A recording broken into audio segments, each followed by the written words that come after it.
हाँ चलिए आज का क्लास स्टार्ट करते हैं लोग। गुड मॉर्निंग क्लास, अब सब लोग को गुड मॉर्निंग।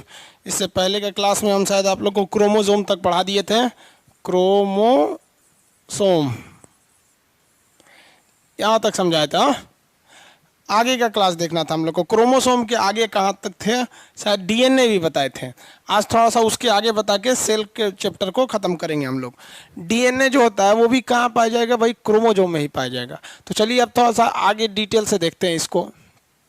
देखिए इससे पहले वाले क्लास को तो आप लोग को पूरा बता दिए थे। आप लोग को केंद्रक से लेके ए टू जेड चीज़ें बता दिए थे क्लास के बारे में कि कहाँ से क्या क्या चीज़ें थी, केंद्रक क्या था, लाइसोसोम क्या था। ये सारी चीज़ें आपको फ्राइडे तक के ही क्लास में बता दिए थे। क्रोमोसोम और हमको याद है वहाँ तक डीएनए के बारे में भी समझाए थे। हाँ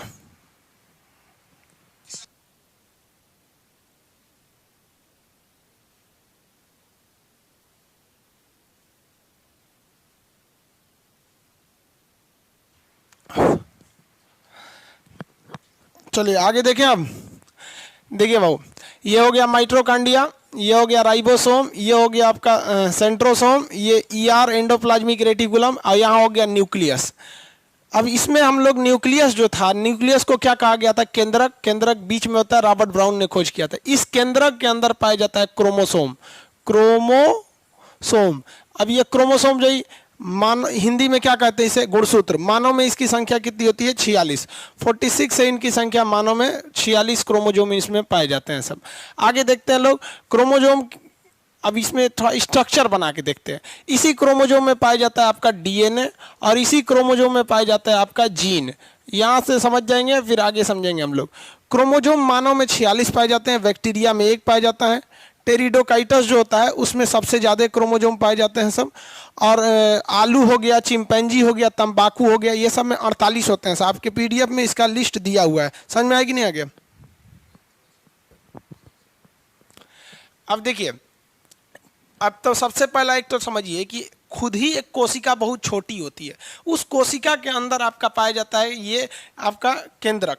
इस केंद्रक में ना आपके क्रोमोसोम मिलते हैं सर। क्रोमोसोम हमेशा कैसे होते हैं सब, पेयर्स में होते हैं सर। अब जैसे ये 2 क्रोमोसोम है, एक नहीं है, ये 2 है। अब यहाँ ध्यान से समझिए, इस क्रोमोसोम को सबसे पहले अब इसको खींचेंगे ना, तो इसको खींचेंगे तो एक लच्छा टाइप का निकलेगा, और खींचेगा तो और लंबा हो जाएगा। तो ये जो लच्छा टाइप का निकला है ये देखिए, ये तो क्रोमोसोम हो गया। क्रोमोसोम से ही खींचेंगे तो आपका मिलेगा डीएनए। क्रोमोसोम का एक पार्ट होता है डीएनए, तो ये जो है डीएनए हो गया। और डीएनए को और खींचेंगे ना तो ये हो जाता है जीन। तो डीएनए में ही क्या पाया जाता है, जीन पाया जाता है। समझ में आ रहा है आपको? तो पूरे कोशिका में आपका केंद्रक पाया जाएगा, केंद्रक के अंदर क्रोमोसोम पाया जाएगा। हर एक केंद्रक में कितने क्रोमोसोम होंगे, 46 क्रोमोसोम। यही क्रोमोसोम हमारे शरीर का निर्माण करते हैं। इस 46 में से किसी एक की जिम्मेदारी है आँख बनाना, किसी का काम है लीवर, हार्ट, गुर्दा, ये सब बनाना है। अगर इसमें कमी हो जाएगी तो हमारे शरीर में कोई ना कोई एक पार्ट छूट जाएगा, वो बन ही नहीं पाएगा। और अगर इसमें अधिकता हो गई तो हमारे शरीर का कोई ना कोई पार्ट एक एक्स्ट्रा आ जाएगा। तो ये तो समझ में आ गया। इसी में क्या है, डीएनए, और डीएनए को खींचेंगे तो जीन, और इसी के बीच में न्यूक्लियोटाइड पाए जाते हैं, जिसको एडेनिन, थाइमिन, ग्वानिन, साइटोसिन बोले थे। आपको कल के पिछले क्लास में हम आपको इसको समझाए थे। तो ये समझ में आ गया कि नहीं आ गया? कहेगा कि हमारे शरीर में जो माता पिता का गुण जो होता है वो पुत्र में ले जाता है, यानी अनुवांशिक गुण यानी हेरिटेज को कौन ले जाता है? तो अलग अलग ऑप्शन हो जाते हैं। कभी जीन होगा तो भी सही है, डीएनए है तो भी सही है, क्रोमोसोम है तो भी सही है। ऑप्शन में कोई एक ही रहता है। लेकिन अगर क्या होगा, जब तीनों आ जाए तो ज़्यादा ऑप्शन किस पे प्रीफर किया जाता है, डीएनए पर प्रीफर किया जाता है। क्योंकि डीएनए का यहाँ पर, अब देखिए डीएनए को पहली बार किसने देखा था, कार्ल्सबर्ग। डीएनए का मॉडल किसने बनाया था, वाटसन एंड क्रिक ने इसका मॉडल बनाया था। अब ये आ जाते हैं जीन पर। देखिए ज से जीन, देहात में ना किसी चीज को खोजने को कहते हैं जो हो, कहते हैं ना जो के निकालो। तो जीन को खोजना बड़ा मुश्किल था, क्योंकि डीएनए खुद ही छोटा था, उसमें और खोजना मुश्किल था। तो जीन को खोज के निकाले थे कौन से, जोहानसन ने निकाला था। तो जीन की खोज जोहानसन। ये जेनेटिक्स चैप्टर में इसके जीन के बारे में ज़्यादा पढ़ना है। यहाँ आपको मेन जो थीम है वो कोशिका पर पढ़ना है, ना कि यहाँ जेनेटिक्स का पढ़ना है। डीएनए वाटसन एंड क्रिक हो गया, मॉडल दिया ये कार्ल्सबर्ग ने खोज किया। जीन को खोजा था जोहानसन ने। अब ये समझ में आ रहा है? अगर आप इसको वापस समेटिए पीटिएगा, इसमें ले जाकर ऐसे घुसा दीजिएगा ऐसे, तो ये एक सिंपल सी स्ट्रक्चर इस टाइप का बन जाएगा। ये हमारा क्या हो गया आपका, ये क्रोमोजोम हो गया, और इसको डाल दीजिए आप न्यूक्लियस के अंदर। क्रोमोजोम मानव में कितने, 46, चिंपैंजी 48, आलू 48, तंबाकू 48, टेरिडोकाइटस में सबसे ज़्यादा हो जाते हैं सर, 1300 से लेकर 1600 के बीच में हो जाते हैं सर। फिर बैक्टीरिया में आपके 1 क्रोमोजोम हो जाते हैं सर। तो ये चीज़ें आपको लिस्ट में दी गई है, जो फेमस था वो हम आपको बताएं। अब जरा हम, ये तो क्रोमोजोम समझ में आ गया। अब डीएनए के बारे में देखिए। डीएनए जो है ना वो एक्चुअली बना किससे है, जीन से है। जी, डीएनए की इकाई मतलब होता है किस चीज़ से मिलकर बना है। जैसे हम आपको कहें रोटी की इकाई तो आटा, लड्डू का इकाई बेसन, बेसने से नहीं से बुनिया छान के बना देते हैं। तो कई सारे जीन मिलकर डीएनए बनाते हैं, और कई सारे डीएनए मिलकर एक क्रोमोजोम बनाते हैं। और ये क्रोमोजोम कहाँ होता है, केंद्रक में होता है। यहाँ तक सब समझ में आ गया आप लोग को। आगे बढ़ते हैं।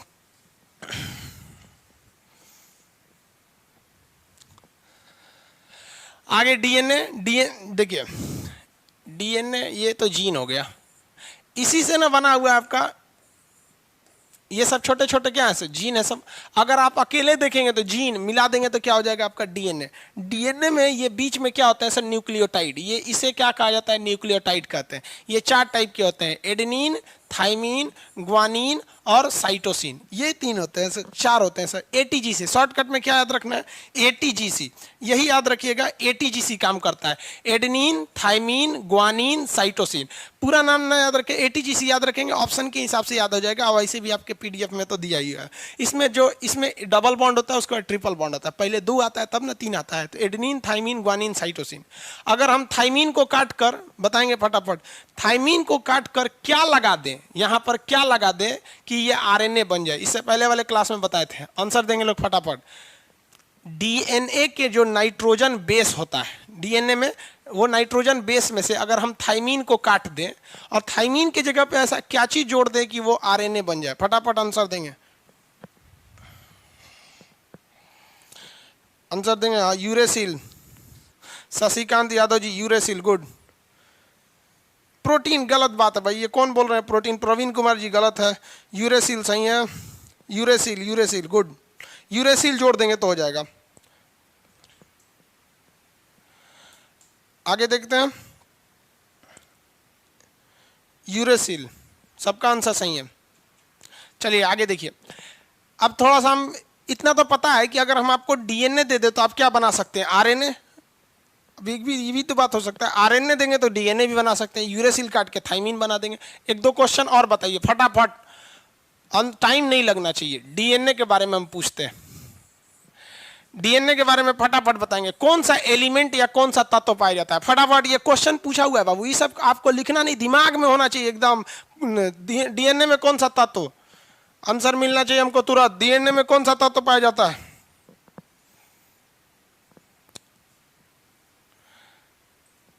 डीएनए में कौन सा तत्व पाया जाएगा,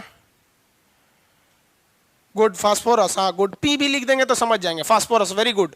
आप पी भी लिख देंगे ना तो हम समझ जाएंगे कि आप फास्फोरस, वेरी गुड। बहुत से लड़के तो को फास्फोरस लिखने में टाइम लग रहा था, होशियार जितना था सब पी लिख के भेज दिया सर, फास्फोरस। आप बताएंगे फटाफट कौन सा बेस पाया जाता है, क्षार कौन सा पाया जाएगा, हाइड्रोजन, नाइट्रोजन या कौन सा बेस, फटाफट base, which type of base.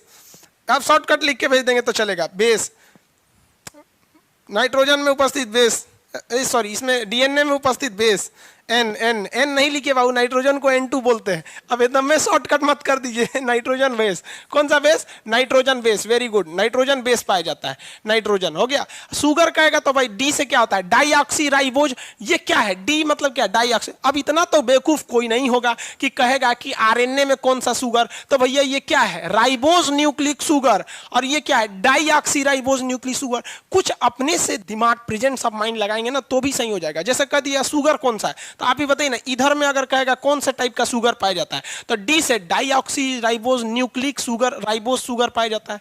और इधर कौन सा शुगर पाया जाएगा भाई, तो इधर शुगर पाया जाएगा राइबोज शुगर। अब इसमें बताइए कौन सा बॉन्ड पाया जाता है, कौन सा बॉन्ड, बॉन्ड बोलेंगे फटाफट, बॉन्ड, नाइट्रोजन बॉन्ड या कौन सा bond, bond, very good, hydrogen bond पाया जाता है। बॉन्ड पाया जाएगा तो hydrogen bond, very good, hydrogen bond पाया जाएगा। और क्वेश्चन फटाफट देखते हैं। यहां देखिए डीएनए में जो न्यूक्लियोटाइड पाया जाता है, क्या चीज, जो न्यूक्लियोटाइड पाया जाता है वो कितने चीज से बना होता है, 4 चीज। कौन कौन, adenine, eighty, GC, GC. Adenine thymine में कौन सा बॉन्ड, फटाफट, एडेनिन थाइमिन में बॉन्ड, एडेनिन थाइमिन में bond double bond. Guanine cytosine में बॉन्ड, चलिए वेरी गुड वेरी गुड। इसमें पाया जाता है आपका triple bond, very good, triple bond पाया जाता है। इस बताइए डीएनए का जो न्यूक्लियोटाइड होता है या जो इसका बेस होता है, इसमें से क्या काट दे, थाइमीन काट दे, क्या जोड़ दे, यूरेसिल जोड़ दे, क्या बन जाएगा आपका, आरएनए बन जाएगा, आरएनए बन जाएगा। डीएनए से कोई क्वेश्चन नहीं छूटेगा ना, वेरी गुड। चलिए आप सब लोग का आंसर इसी तरह फटाफट मिलते रहना चाहिए। भाई ये कह रहे हैं कि सर इंग्लिश बताइए। अरे भाई ये आपको हिंदी लग रहा है? भाई आपको एक बात बता दे, साइंस में ना 80% चीज इंग्लिश ही यूज होगा। अब आपको क्या कहते हैं भाई, ये आपको ये बॉन्ड को इंग्लिश में कैसे लिखेगा, हमको तो नहीं लगता यहाँ हिंदी का कुछ क ख ग भी लिखे हुए हैं। अरे भाई अब आप लोग क्या चाहते हैं, हम खान साहब कहाँ चल जाए, मंगल ग्रह पे? यार गजब है यार, एक भी चीज इसमें इंग्लिश नहीं लिखे है। देखिए ध्यान से, डीएनए में अगर एक भी क्वेश्चन छूट गया तो हम बता रहे हैं ना, माथा फोड़ देंगे हम, अगर मिल गया तू लोग एग्जाम सेंटर पे तो। डीएनए से एक क्वेश्चन नहीं छूटना चाहिए यहाँ पर। डीएनए से एक और क्वेश्चन पूछेगा, डीएनए कहाँ पाया जाता है, तब माथा पगला जाएगा, डीएनए कहाँ पाया जाएगा। तो पहले देखिए डीएनए बना किससे, जीन से। जीन किससे बना है, डीएनए से। जीन से बनेगा डीएनए, और डीएनए से बन जाएगा क्रोमोजोम। ऐसे ही ना था जी, ये क्रोमोजोम था, और क्रोमोजोम से खींचे थे तो डीएनए था, उससे खींचे थे तो जीन। तो क्रोमोजोम कहाँ पाया जाएगा, तो न्यूक्लियस में। न्यूक्लियस कहाँ पाया जाएगा, तो कोशिका में। पूरा आंसर होना चाहिए। देखिए कोशिका में न्यूक्लियस, न्यूक्लियस से खींचेंगे तो क्रोमोजोम, क्रोमोजोम से खींचेंगे डीएनए, और खींच देंगे तो क्या हो जाएगा आपका, जीन हो जाएगा। डीएनए आप कंप्लीट हो गया, वेरी गुड। थाइमीन किस में पाया जाता है, डीएनए या आरएनए में? थाइमीन, थाइमीन किस में पाया जाएगा, थाइमीन, थाइमीन किस में पाया जाएगा,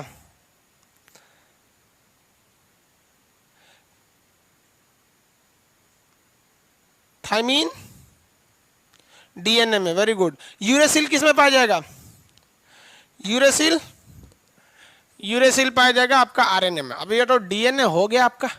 माता पिता का गुण यानी हेरिटेज या जेनेटिक्स या अनुवांशिक जो कहिए, खानदानी गुण कहाँ एक मतलब वंश से दूसरे वंश में कौन लेकर जाता है, डीएनए लेके जाता है। नहीं रहेगा तो मार दीजिएगा, जीन लेके जाता है। वो नहीं रहेगा तो मार दीजिएगा आपका क्या चीज, क्रोमोजोम लेके जाता है। और एक बार नीट के एग्जाम में पूछा था कि हेरिटेज का ट्रांसफर कौन करता है, जो जेनेटिक्स का, तो उसमें एसिड लिखा था। तो ध्यान से समझिए ना, डीएनए भी तो क्या है, एसिड है ना, है डाईऑक्सीराइबोज न्यूक्लिक एसिड, यही ना है जी। वायरस वगैरह में कौन लेके जाता है, आरएनए लेके जाता है, याद रखिएगा। आपसे हमेशा कंफ्यूजन पूछेगा कि डीएनए में और आरएनए हम लोग में कौन अनुवांशिक लेके जाता है, डीएनए लेके जाता है। तो डीएनए हमारा लड़का जो होगा वो भी आदमी की तरह होगा। ऐसा नहीं होगा कि आंख फूकेगा, ऐसे पंख लेके उड़ेगा, I am the son of Khan sir, ले आओ डायनासोर ऐसा आंख फूकेगा, ऐसा थोड़े फूकेगा। सोच रहा हमारा डीएनए में 46 क्रोमोजोम है, यही ना है, यही लेके जाता है। लेकिन जो वायरस वगैरह होते हैं सब, उसमें क्या होता है, आरएनए होता है। अब डीएनए और आरएनए में एक खराबी क्या है, ये बहुत देरी से बनता है। डीएनए जो होता है ना, रेप्लिकेट मतलब बहुत देरी से करता है, जबकि आरएनए फटाफट हो जाता है। तो देखिएगा जितने वायरस होते हैं, कोरोना वायरस क्या है, आरएनए है। कोरोना वायरस क्या है भैया, आरएनए है, फटाफट बन जाता है, एक को हुआ दूसरे को हो जाता है कोरोना। आगे बढ़े, आरएनए बता देते हैं, आरएनए। इससे ज्यादा क्वेश्चन नहीं आते हैं आरएनए से, लेकिन जो आते हैं हम फटाफट आपको बता देते हैं। आरएनए का पूरा नाम होता है राइबोज न्यूक्लिक एसिड, इसमें तो किसी को कोई दिक्कत नहीं है। आरएनए का पूरा नाम क्या हो गया, राइबोज न्यूक्लिक एसिड। आगे बढ़े, राइबोज न्यूक्लिक एसिड। आरएनए जो होता है ये बड़े जीवों में डीएनए जो होता है जेनेटिक गुण का ट्रांसफर करता है, जबकि आरएनए जो होता है वो छोटे जीवों में करता है। अब दोनों में अंतर देखिए, एक स्ट्रक्चरल अंतर पूछ देता है। देखिए ये जो शेप आप देख रहे हैं, ये शेप डीएनए का है, ये शेप डीएनए का है। लेकिन अगर इसमें से एक साइड का काट देंगे ना, इस शेप में कर देंगे, केवल एक सिंगल ऐसे,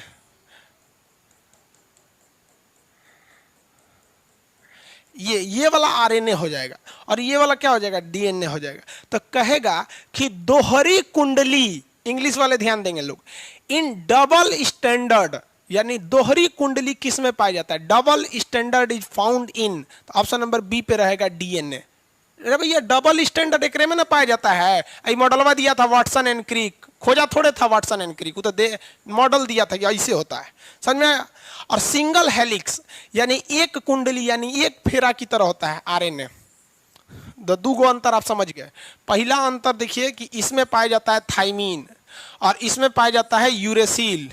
दूसरा अंतर देखिए कि ये डबल होता है, डबल हेलिक्स, ये कैसा होता है, सिंगल हेलिक्स, समझा गया। तीसरा अंतर, ये जितने बड़े जीव होते हैं उनमें जेनेटिक्स का ट्रांसफर कौन करता है, डीएनए।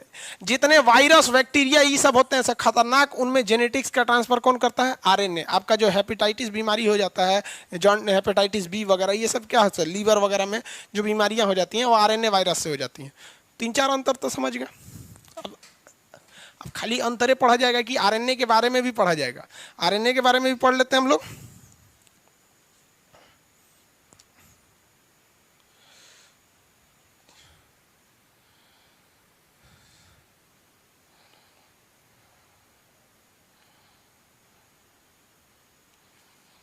बोर्ड का कलर चेंज कर दें।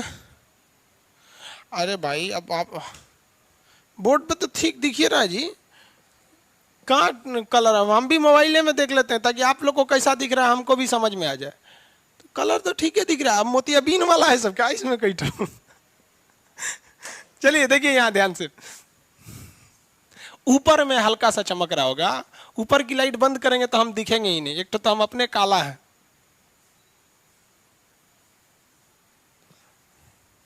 चलिए देखिए क्वेश्चन आपका 2-4 चीज पूछता है डीएनए आरएनए से कि टाइप्स ऑफ आरएनए। अब तक कुछ चीजें तो आप समझ गए, टाइप्स ऑफ आरएनए, क्या हम लोग में आरएनए पाया जाता है, पाया जाता है, लेकिन मेन वर्क नहीं करता है। जिस तरह से मोटरसाइकिल में आजकल जितना भी मोटरसाइकिल खरीदेगा उसमें एगो सेल्फ स्टार्ट देता है, दाबिया खरखरा के स्टार्ट हो जाता है, एगो किक देता है मार ऐसे, यहाँ पर समझ आ गया कि नहीं आ गया, तो किक भी देता है और वो भी देता है, थोड़ा सा कम कर दो वहाँ पे। तो आप बताइए हम लोग किसका यूज करते हैं, अरे सीधे सेल्फ स्टार्ट किए धड़ाक से मार के चल गए। तो हम लोग में जो डीएनए है ना सेल्फ स्टार्ट है, कभी कभी डीएनए काम नहीं करता तब आरएनए काम करता है। ये 3 टाइप के होते हैं सर। एक होता है मैसेंजर आरएनए, एमआरएनए। तो एम से क्या हो जाएगा बाबू, मैसेंजर आरएनए, एम से मैसेंजर आरएनए हो गया यहाँ पर। एमआरएनए, एम फॉर क्या हो गया, मैसेंजर। और दूसरा क्या होता है भाई, कट नहीं ना रहा है ये, उसमें मोबाइल में चेक कर लीजिए, उसका कट तो नहीं रहा है, नहीं कट रहा। चलिए दूसरा होता है आपका ट्रांसफर आरएनए यानी टीआरएनए, और सॉरी ये दूसरा है ना, उसके बाद आरआरएनए। इससे आपका अक्सर क्वेश्चन पूछते हैं बाबू, ध्यान दीजिएगा। Main purpose of RNA is to produce protein. RNA का मुख्य काम होता है ना प्रोटीन निर्माण में सहायता करना। लेकिन आपसे बायोलॉजी में अजीब टर्म पूछेगा, कहेगा, इंग्लिश वाले और हिंदी वाले दोनों समझेंगे, which part of in our cell is responsible to produce or to help in the synthesis of protein। अब बताइए सिंथेसिस मतलब क्या होता है, हिंदी में कहेगा संश्लेषण, कहेगा कोशिका का कौन सा अंग है जो प्रोटीन संश्लेषण में सहायक है। देखिए प्रोटीन तो बनाता आरएनए है, लेकिन सहायता कौन, सॉरी प्रोटीन तो बनाता राइबोसोम है, सहायता कौन करता है आपका आरएनए। तो जब कभी भी याद रख लीजिएगा, कहीं कलम से लिख लीजिए कि संश्लेषण, इंग्लिश में कहते हैं उसे सिंथेसिस। सिंथेसिस का मतलब होता है किसी चीज को बनाना, जैसे फोटोसिंथेसिस प्रकाश संश्लेषण। तो संश्लेषण जब भी कहेगा तो आपका मतलब समझिएगा कि वो किसी न किसी चीज को बना रहा है, तो प्रोड्यूस कर रहा है, बना रहा है। तो ये जो होता है ना, ये क्या करता है, सहायता करता है, सहायक है। किस चीज में सहायक है, तो प्रोटीन संश्लेषण में, प्रोटीन संश्लेषण में। अब बार बार हर चीज को नहीं लिखेंगे बाबू, कुछ चीजें याद रख लीजिए। जैसे आपको याद है ना कि दुबे जी माने पंडित जी हैं, मिश्रा जी माने पंडित जी हैं, यादव मतलब यादव जी लिखे माने ग्वाला हैं, एक वर्मा जी लिखे माने सोनार हैं। ये सब चीज पता है ना कि सिंह लिखे हैं तो राजपूत है, पता है कि नहीं लिखे हैं। अब खान लिखे हैं तो पठान है, ऐसे पता है। ऐसे ही बायोलॉजी के टर्म्स याद रखिए, कौन कौन चीज को लिखेंगे। कैटाबोलिज्म मतलब काट देना, एनाबोलिज्म जोड़ देना, संश्लेषण बना देना, ये सब चीजों को धीरे धीरे याद रखिए। खैर बायोलॉजी खत्म होते होते याद हो जाएगा। देखिए अब प्रोटीन का जो बनना होता है बाबू, प्रोटीन जो संश्लेषण, हम बार बार यूज करते हैं सिंथेसिस, संश्लेषण, प्रोटीन संश्लेषण जो है वो एक एनाबोलिज्म है। एनाबोलिज्म, एनाबोलिज्म क्या होता है? तो एनाबोलिज्म मतलब होता है निर्माण करना, किसी चीज का निर्माण कर देना एनाबोलिज्म कहलाता है। अब ये निर्माण कैसे होता है? तो 20 जो होते हैं ना एमिनो एसिड, 10 + 10 बराबर, 10 + 10 बराबर कितना हो जाएगा? 20 एमिनो एसिड, एमिनो एसिड। अब इस पे कोई नहीं कहिएगा हिंदी लिखिए कि इंग्लिश, हिंदी इंग्लिश दोनों होता है एमिनो एसिड का। हमको टोटल कितने एमिनो एसिड चाहिए? 20 टाइप के एमिनो एसिड चाहिए, तो हमें एक ठो प्रोटीन मिलेगा। आप जरा याद कीजिए, कितने लोग हम देखते हैं कमेंट करके फटाफट आंसर देते हैं कि कितने एटीपी चाहिए थे एक ग्लूकोज बनाने के लिए। ग्लूकोज बनना भी तो एनाबोलिज्म था, क्योंकि कई एटीपी मिलकर क्रेब्स साइकिल चल रहा था माइटोकॉन्ड्रिया में, वहां से बन रहे थे। कितने एटीपी चाहिए? एटीपी कितने चाहिए? फटाफट आंसर देंगे। How many ATP required to made 38? Very good, लगभग सबका 38 आ रहा है। 33 कौन बोलता है? 38, वेरी गुड, 38 एटीपी। बस आप 38 लिख देंगे, हम समझ जाएंगे। 38 एटीपी नहीं भी लिखेंगे तो समझ जाएंगे हम। 38 एटीपी चाहिए, वेरी गुड। तो आप बताइए, छोटे छोटे चीज को जोड़कर बनाना क्या कहलाता है? एनाबोलिज्म कहलाता है। अब बताइए, खाना का पचना क्या एनाबोलिज्म है? नहीं भैया, ये तो कैटाबोलिज्म है। बड़का रोटी खाइएगा, कूच काच के पचा देता है। तो जब कूच काच के थूर थार के पचा दे तो मतलब समझिए कि वो कैटाबोलिज्म है, काट रहा है। और ये क्या है? एनाबोलिज्म है। तो एनाबोलिज्म में 20 टाइप के प्रोटीन चाहिए। अब इसमें समस्या समझो भैया, सबसे बड़ी समस्या क्या है कि 10 टाइप का, हम यहां डायरेक्ट 20 नहीं लिखे, आप ध्यान दीजिएगा, 10 + 10 लिखे। 20 टाइप का एमिनो एसिड चाहिए हमारे शरीर में प्रोटीन बनने के लिए, और ये प्रोटीन हमारे शरीर का विकास करता है। अगर शरीर में प्रोटीन नहीं ना तो आपकी शरीर का विकास नहीं होगा, और शरीर में अगर ग्लूकोज नहीं ना तो ऊर्जा नहीं मिलेगा, मनुआइल रहिएगा इसे। तो प्रोटीन जरूरी है, क्योंकि हमारा दिन पर दिन विकास हो रहा है। ऐसे मारे फटाक से यहाँ कोशिकाएं टूट गई तो अगल बगल की कोशिकाओं में विकास होगा, तभी ना भरेगा, नहीं तो घाव का घावे रह जाएगा। तो 20 टाइप का जो एमिनो एसिड चाहिए, इसमें 10 ठो हमारे शरीर में पहले ही से रहता है और 10 ठो की जरूरत रहती है। यानी 10 जो शरीर में पहले से है उनकी कोई आवश्यकता नहीं है, वो अननेसेसरी है, क्योंकि ऑलरेडी हमारे शरीर में है। और 10 ऐसे एमिनो एसिड होते हैं जो आवश्यक हैं। क्या है भैया? आवश्यक है। इन्हें हम लोग नेसेसरी एमिनो एसिड कहते हैं। इसे हमें भोजन में लेना ही पड़ेगा। अब आप समझिए, आपको ज्ञान की आवश्यकता है। अब आप बताइए, आपको कुछ ऐसे ज्ञान है जो नहीं चाहिए। जैसे हम आपको कहेंगे A for apple, C for cat, D for dog, जरूरी है आपको? नहीं ना, ये ऑलरेडी आपके भेजा में है। लेकिन जो हम बता रहे हैं ये आवश्यक है। तो सबसे बड़ा दिक्कत हमारे शरीर में हो जाता है कि हम जब खाना खाते हैं ना, तो उस खाने में कई टाइप के एमिनो एसिड रहते हैं। जो चाहिए वो भी है, जो नहीं चाहिए वो भी है। तो इसको छांटेगा कौन कि जो हमको चाहिए उसमें से निकाल ले? क्योंकि 20 टाइप का आ रहा है, उसमें हमको चाहिए 10 टाइप का, बाकी को निकाल देना। अरे हट हट, तुम्हारा काम नहीं है। समझ में आ गया कि नहीं आ गया? तो प्रोटीन का निर्माण करना एक एनाबोलिज्म क्रिया है। 20 प्रकार के एमिनो एसिड से एक प्रोटीन बनते हैं। 20 में से 10 शरीर में पहले हैं, 10 की पहचान करना है। तो जब हम भोजन करते हैं ना, तो ये मैसेंजर RNA ये टुकुर टुकुर देखता है भोजन में से। अरे 10 गो इंपॉर्टेंट कौन है? तो वो कहता है RNA चाचा हम भी है, करे भाग, तेरे पहले से है तू शरीर में, तुम हट, तेरे पिछवाला है, ए तू इधर आओ, तुम इधर आओ। तो उसी में से खखोर खखोर के बीनते रहता है वो। अरे ये जरूरी है, जरूरी है। अब एक बात बताइए, किसी रास्ते से बहुत सारी चीजें जा रही हैं और जो जरूरी है उसको उठा लिए, और हम ही चले जाएंगे कहीं रखने के लिए, तो इसी बीच में कोई जरूरी एमिनो एसिड निकल जाएगा तो दिक्कत होगा। तो भगवान इतना होशियार था ना, वहाँ एगो सिपाही खड़ा कर दिया टुकुर टुकुर देखने के लिए। वो छांटते रहता है, तुम जरूरी है, तुम जरूरी है, जरूरी है। तो ये छांटने का काम कौन करता है? छांटने का काम, देखिए छांटने सही लिखे हैं ना, हमको गलती हो जाता है हिंदी लिखे, मैसेंजर RNA करता है। ये छांट लेता है, और ये ससुरा इतना होशियार है कि अपने जगह से हिलता नहीं है। कहता है कि जाएंगे तो कोई वो भाग जाएगा, लूप दे। लूप दे मतलब समझते हैं? स्लोली। लूप दे भाग जाना मतलब स्लोली गॉन अवे। तो भाग गया, वहां से भाग जाएगा, इसलिए यही खड़ा रहता है। और ये बुलाता है tRNA, इसे कहते हैं ट्रांसपोर्ट RNA या ट्रांसफर RNA। कहता है कि ये चाचा इधर आइए, हम पकड़ के रखे हैं खूब ज्यादा, ये लीजिए, आप लेके जाइए। हम लेके जाएंगे तो सोचा यहाँ से दूगोल भाग जाएगा।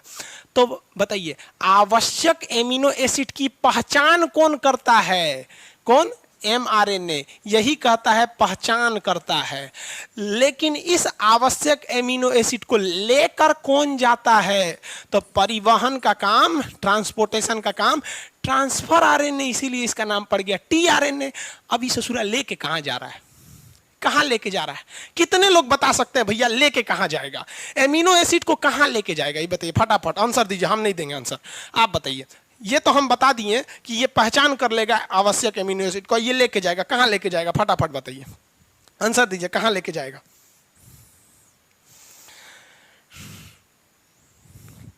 वेरी गुड, राइबोसोम में। Alok Kumar ji very good, ribosome में। अननोन, अननोन कौन नाम रख दिए भैया? नमवा छुपाने की क्या जरूरत है? वेरी गुड, राइबोसोम में ले जाएगा। कहां ले जाएगा? राइबोसोम में, प्रोटीन बनाने के लिए। ये कह रहा है जहां जाना चाहिए, रे बकलोलवा, जहां जाना चाहिए। आगे देखिए, न्यूक्लियस में क्या करने के लिए ले जाएगा भैया? न्यूक्लियस में कौन काम है इसका? Ribosome, very good. छोटी आंत में, वाह रे भाई, वाह वाह। आगे देखिए, राइबोसोम जिनका जिनका आंसर है सब सही है, बहुत लोग का राइबोसोम आंसर सही है। न्यूक्लियस में नहीं ले जाएगा बाबू, ध्यान से देखिए। बबुआ रे बबुआ, प्रोटीनवा बनाता कौन है रे? राइबोसोम बनाता है। किस चीज से बनाएगा? अब आपसे कहेंगे कि घर में आटा खरीद के ले आए, आटा खरीद के ले आए, आटा कहाँ जाएगा? तो कहेगा कि बेडरूम में जाएगा आटा, तो कौन कहेगा बाथरूम में जाएगा। अरे भैया, आटा जाएगा किचन में, तो प्रोटीन जाएगा किचन में। प्रोटीन का किचन कौन है? राइबोसोम। तो वो कहाँ चला जाएगा? राइबोसोम। ये राइबोसोम के पास कुछ कुछ क्या है, सब आरएनए बैठे रहते हैं सर। वो ट्रांसफर आरएनए से कहते हैं कि लाइए हमको दीजिए, हम ये राइबोसोम चाचा को दे देंगे, लीजिए चाचा आप ले लीजिए यहाँ पर। समझ में आ गया कि नहीं आएगा? अब राइबोसोम क्या करेगा? प्रोटीन बना देगा। तो आर फॉर राइबोसोम। अब बताइए, हमारे शरीर में प्रोटीन निर्माण के लिए 20 एमिनो एसिड की जरूरत है, जिसमें 10 पहले से हैं। आवश्यक कितने की है? 10। इस 10 की पहचान कौन करता है? मैसेंजर आरएनए, वही मैसेज देते रहता है, इधर आओ इधर आओ। इसका परिवहन कौन करता है? Transfer RNA. प्रोटीन का निर्माण कहां हो जाता है? राइबोसोम में। किसकी मदद से? आरएनए के वजह से, राइबोसोम आरएनए। आरएनए समझ में आ गया? How many types of RNA? 3 types of RNA. Messenger RNA क्या करता है? रिकॉग्नाइज करता है, पहचानता है कौन सा है जरूरी, कौन सा है नहीं जरूरी। आरएनए समझ में आ गया? आरएनए के टाइप समझ में आ गया सब आपको? आरएनए समझ, किसी को कोई दिक्कत नहीं ना? हाँ, आगे बढ़े, फटाफट देख लेंगे आप लोग।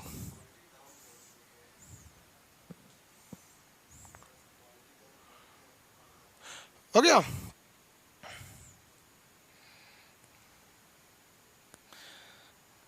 आगे बढ़ जाओ।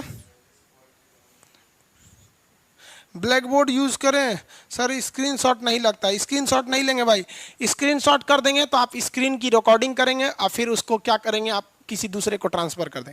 आप सबको कहते हैं कि अगर आप यहाँ से क्लास को अगर आप लीक करते हैं कहीं, तो पहले तो आप इस एप्लीकेशन से बाहर कर दिए जाएंगे, और उसके बाद जो आप पे लीगल कार्रवाई होगी, आपको पता नहीं होगा। आप टर्म्स एंड पॉलिसी में जाके पढ़ लीजिएगा, इसमें जो एप्लीकेशन है उसमें कॉपीराइट का जो इशू है वो मेरे पास है। फिर आप ये नहीं कहिएगा कि सर आप मेरा लाइफ खराब कर दिए, ये आइए क्यों। हमको कुछ नहीं जाता है, हम एक सीधा कंप्लेन करेंगे कंज्यूमर ऑफिस में, फिर आपका घर द्वार सब चला जाएगा। क्योंकि इसमें हर एक चीज़ होते हैं एप्लीकेशन में।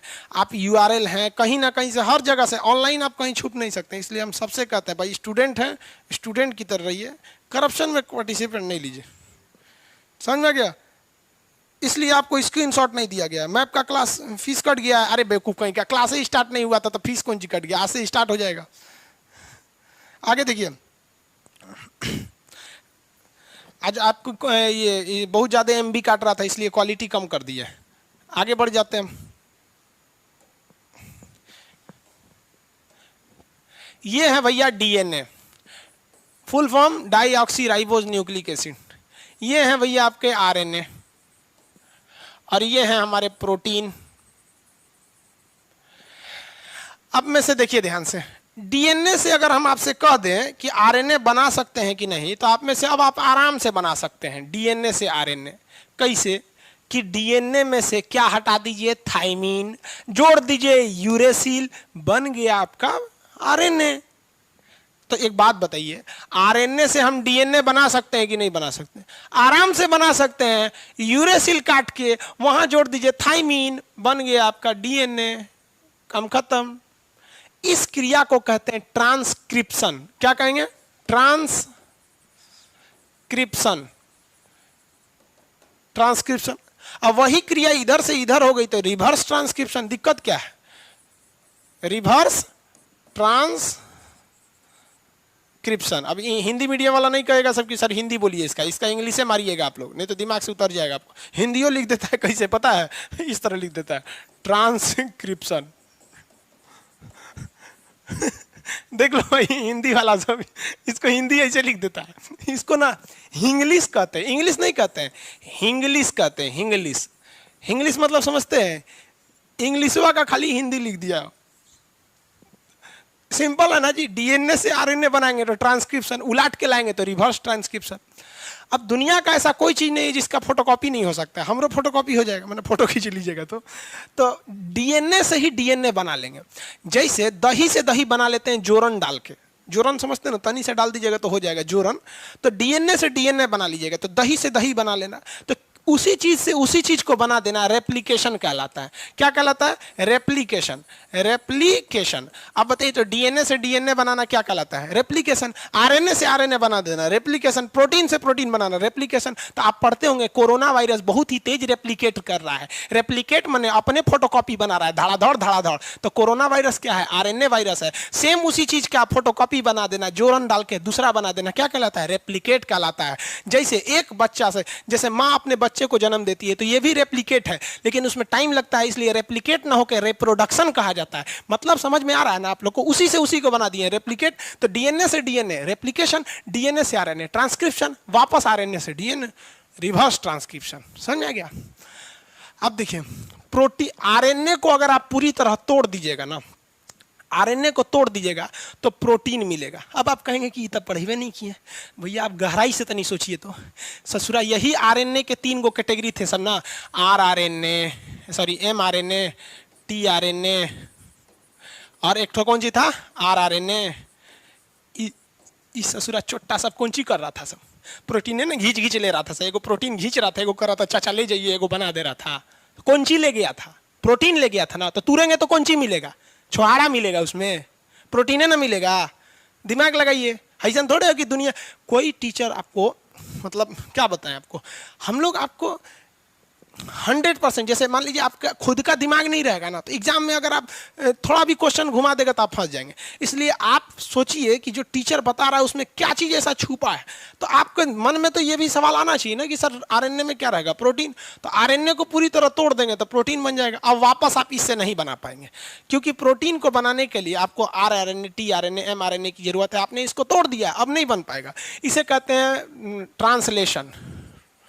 ट्रांसलेशन समझ में आ गया? इसे क्या कहेंगे? ट्रांसलेशन। अब आपको सबको समझ में आ गया। अब बताइए फटाफट, इसमें बड़ा ज्यादा हो गया। डीएनए से डीएनए, डीएनए से डीएनए रेप्लिकेशन, फटाफट। डीएनए से डीएनए रेप्लिकेशन, डीएनए से आरएनए, डीएनए से आरएनए, डीएनए से आरएनए,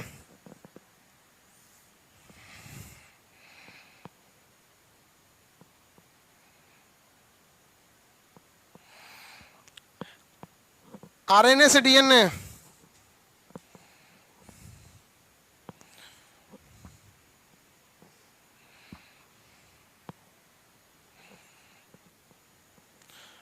वेरी गुड। कुछ कुछ ज्यादा ही शॉर्टकट मार रहा है। सो हम पूछ रहे हैं कि डीएनए से आरएनए, तो लिख के भेज रहा है सर टी। अरे डीएनए से आरएनए टी, चलिए भैया समझ गए, टी से ट्रांसक्रिप्शन।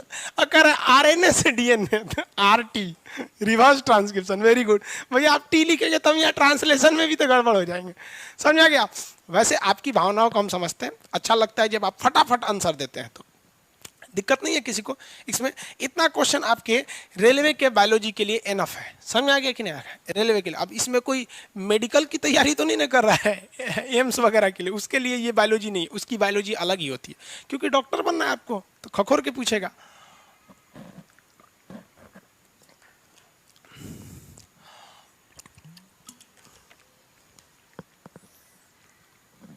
आज ज्योग्राफी का भी बैच स्टार्ट हो जाएगा जी। नक्शा का होना तो मंडे को ही था, लेकिन बारिश वगैरह देख रहे थे आप कितना भयानक हो रहा था। सेल डिवीजन हिंदी में क्या कहेंगे? कोशिका विभाजन। इतने दिन क्लास में, एक हफ्ता तो हो ही गया क्लास का लगभग लगभग, एक चीज तो आपको दिमाग में बैठ गया होगा, कोशिका विभाजन का मतलब ये नहीं होता है कि तोड़ के अलग कर देना, मतलब होता है उसको दो भाग में नया बना देना। उसी को क्या कहते हैं, कोशिका विभाजन, सेल डिवीजन। ये 3 टाइप का होता है। आपसे क्वेश्चन पूछेंगे तीनों टाइप का, एकदम सिंपल होता है, बच्चा की तरह याद रखिएगा। कैसे, देखिए तीनों टाइप का पहले हम यहाँ नाम लिख देते हैं। सेल डिवीजन कितने टाइप के होंगे, तो भैया 3 टाइप के होंगे सब, हिंदी में और इंग्लिश दोनों। देखिए एक होता है असूत्री, असूत्री विभाजन, इंग्लिश में इसे कहते हैं ए माइटोसिस, ए माइटोसिस। और एक दूसरा होता है समसूत्री विभाजन, समसूत्री विभाजन, इसे हम लोग कहते हैं माइटोसिस। देखिए कहीं कहीं हिंदी मदद करता है, कहीं कहीं इंग्लिश मदद कर देता है। और एक होता है अर्धसूत्री विभाजन, अर्धसूत्री विभाजन, इंग्लिश में कहते हैं इसे मियोसिस, मियोसिस। देखिए इसमें आपको इंग्लिश थोड़ा भी मदद नहीं करेगा, लेकिन हिंदी बड़ा मदद कर देगा। असूत्री विभाजन और समसूत्री विभाजन, अर्धसूत्री में क्या होता है, देखिए ये जब भी होता है ना, एकदम छोटे जीव, जितना छोटा जीव होते हैं, जैसे प्रोकैरियोटिक, प्रोकैरियोटिक। अब देखिए भैया प्रोकैरियोटिक इतना तो बताए थे। जो माइक्रो ऑर्गेनिज्म होते हैं, जिन्हें माइक्रोस्कोप से झांक कर देखना पड़ता है, वो प्रोकैरियोटिक में चले आते हैं सब, एकदम छोटे जीव। बड़े बड़े जीव, मच्छर उच्छर नहीं, माइक्रोस्कोप से जिसे देखना पड़े उसे क्या कहते हैं, प्रोकैरियोटिक। एक जनरल सी ये परिभाषा है, न कि ये एकदम कोई ओरिजिनल फार्मूला है। समझ आएगा कि नहीं आएगा, तो ये उसमें पाया जाता है। ये होता क्या है, देखिए इसमें ना असूत्री, कोई सूत्र उत नहीं लगता है, कोई नियम कानून नहीं लगता है, एक से दूसरे का निर्माण हो जाना असूत्री विभाजन कहलाता है। कैसे, जैसे मान लीजिए कि कोई कोशिका थी। अब आपको पता है कि जितने छोटे जीव होते हैं, ये प्रोकैरियोटिक में ज़्यादा कोई तामझाम होता नहीं है। इसमें केवल एक तो राइबोसोम होता है और माइटोकॉन्ड्रिया होता है जो ऊर्जा बना देता है, एक तो न्यूक्लियस हो जाते हैं, सब काम खत्म। तो इसमें मान लीजिए ये माइटोकॉन्ड्रिया, राइबोसोम, इसमें 2-4 ठो अंग थे सब यहाँ पर। अब जब इसे कोशिका विभाजन करना है ना, जानिए जब इसे रिप्रोडक्शन करना है, तो ये क्या करेगा, ये सेल बीच में से पचक जाएगा, बीच में से पचक गया। अब कुछ दिन बाद ये बीच वाला आधा हो जाएगा, हो गया, तो 1 से 2 का निर्माण हो गया कि नहीं हो गया। तो इसे क्या कहते हैं, असूत्री विभाजन। अब इसे नॉर्मली समझिए, जब कभी आप लोग देहात में भौरी बनाते हैं, भौरी समझते हैं, लिट्टी, उसमें भंटा का चोखा बनता है, तो लिट्टी देखेंगे ना, तो आटा का लोई देखिएगा। तो आटा का जब लोई साना जाता है ना, तो लोइया जब बड़ा हो जाता है, तो घर की महिलाएं क्या करती हैं, लोइया को ऊपर से दाब के और नीचे से हल्का से काट के निकाल देती हैं, जो सिसरा छोट हो गया यहाँ पर। तो जब आपको इतना बड़ा लोई दे दिया जाए आटा का, और उसमें कह दिए जाए 2 गो रोटी बनाइए, तो इतना बड़ा गोला है ना, तो उसको बीचवा में से आप दाब देंगे और दाब के 2 ठो निकाल लेंगे। यही होता है असूत्री विभाजन। ये केवल छोटे जीवों में होता है, हम लोग में नहीं होता है ये सब चीज़ें। तो असूत्री विभाजन में कोई नियम कानून नहीं लगता है। एक कोशिका जो होती है वो 2 भाग में बढ़ जाती है, एक मदर सेल 2 डॉटर सेल में बढ़ जाती है। इसे हम लोग क्या कहते हैं, असूत्री विभाजन। इसके बारे में डिटेल से चर्चा आपको रिप्रोडक्शन चैप्टर में पढ़ना है। आप खुद समझ रहे होंगे, आप भी समझदार हैं, यहाँ तक आए हैं, आप ग्रेजुएशन के स्टूडेंट होंगे, इंटर पास होंगे या इंटर में होंगे, तो इतना तो समझ में आ रहा होगा कि एक ही चैप्टर में आपको पूरा बायोलॉजी का कंसेप्ट तो नहीं आ सकता है। यहाँ आप देखे होंगे अगर हमारे पढ़ाने को, तो आप देखे होंगे कि मेन फोकस हम कोशिका पर रख रहे हैं, सेल चैप्टर है। आगे रिप्रोडक्शन आएगा, वहाँ टोटली बताएंगे कि इसमें मुकुलन क्या होता है, विवर्सन क्या होता है, विसरण क्या होता है, कई चीज़ें होती हैं, तो वो वहाँ बताएंगे। अभी बताएंगे तो आप कहेंगे बायोलॉजी बहुत टफ है। तो जब एकदम छोटे छोटे जीव को 2 भाग में बांट देना क्या कहलाता है, असूत्री विभाजन। इसमें कोई नियम कानून लगता है नहीं, कोई नियम कानून नहीं लगता, इसे क्या कहते हैं, असूत्री विभाजन। अब आता है समसूत्री बराबर। सम मतलब क्या होता है बाबू, एकदम बराबर, एकदम बराबर। असूत्री मतलब नियम कानून, एकदम बराबर नियम कानून से बनेगा तो उसी को कहते हैं समसूत्री विभाजन। ये समसूत्री विभाजन क्या होता है, देखिए मान के चलिए हमको, मेरे ऊपर मान लीजिए कोनो एगो ईंटा गिर गया धड़ाक से, कंधा पे गिर गया, यहाँ पर सपोज कीजिए कंधा पे, यहाँ पे 100 ठो कोशिकाएं टूट गई, 100 सेल डैमेज हो गए। तो ज़रूरी यही है कि अगल बगल की जो कोशिकाएं हैं वो कोशिका विभाजन करें, सेल डिवीजन करें, और यहाँ जो 100 कोशिकाएं टूटी हैं उन 100 कोशिकाओं को दोबारा निर्माण कर दें। तो इसी को कहते हैं समसूत्री विभाजन। मतलब जितना टूटा उतने का बनाइए। सम मतलब बराबर, माइटोसिस बायोलॉजिकल नेम है माइटोसिस, मतलब जितना टूटा है आप उतना ही बनाइए, उसी को कहते हैं हम लोग समसूत्री विभाजन या माइटोसिस। जरा एक बात बताइए, अगर माइटोसिस कम होगा, यानी 100 ठो टूटा है और 10 गो बनेगा, तो ये बहुत ज़्यादा दिन टूटले रह जाएगा। समझ में आ गया कि नहीं आ गया, जल्दी जुटेगा नहीं। इसीलिए बूढ़ा सूढ़ा आदमी जब हो जाता है, जब आप लोग हमारे उम्र के हो जाएंगे, बुढ़ा जाएंगे, तो जब हाथ पर टूट जाएगा ना, तो वहाँ वहां होना चाहिए समसूत्री। मान लीजिए हड्डी टूट गया, यहाँ पर 1000 कोशिकाएं यहाँ की टूट गई। अब हमको चाहिए 1000 कोशिकाओं को बनना, लेकिन हम बुढ़ा गए हैं, तो हमारे में समसूत्री विभाजन बड़ी धीरे धीरे होगा। तो 1000 की जगह 800 बनेगा, तो हाथ टूटलेंगे नारायण घूमेंगे। और जो छोटका लड़का होते हैं 8-9 साल का, उसमें धड़ धड़ कोशिका विभाजन होता है, उसका हाथ टूट जाएगा तो एक तुरंत सही हो जाता है। हम लोग का टूटता है तो नहीं सही होता है। रीजन समझ में आ रहा है आप लोग को? किसी को कोई दिक्कत है? समझ में आ गया? एक सेकंड रुक जाएंगे आप लोग।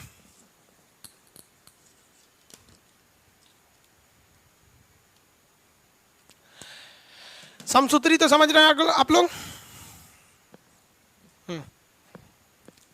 समसूत्री समझ में आ रहा है?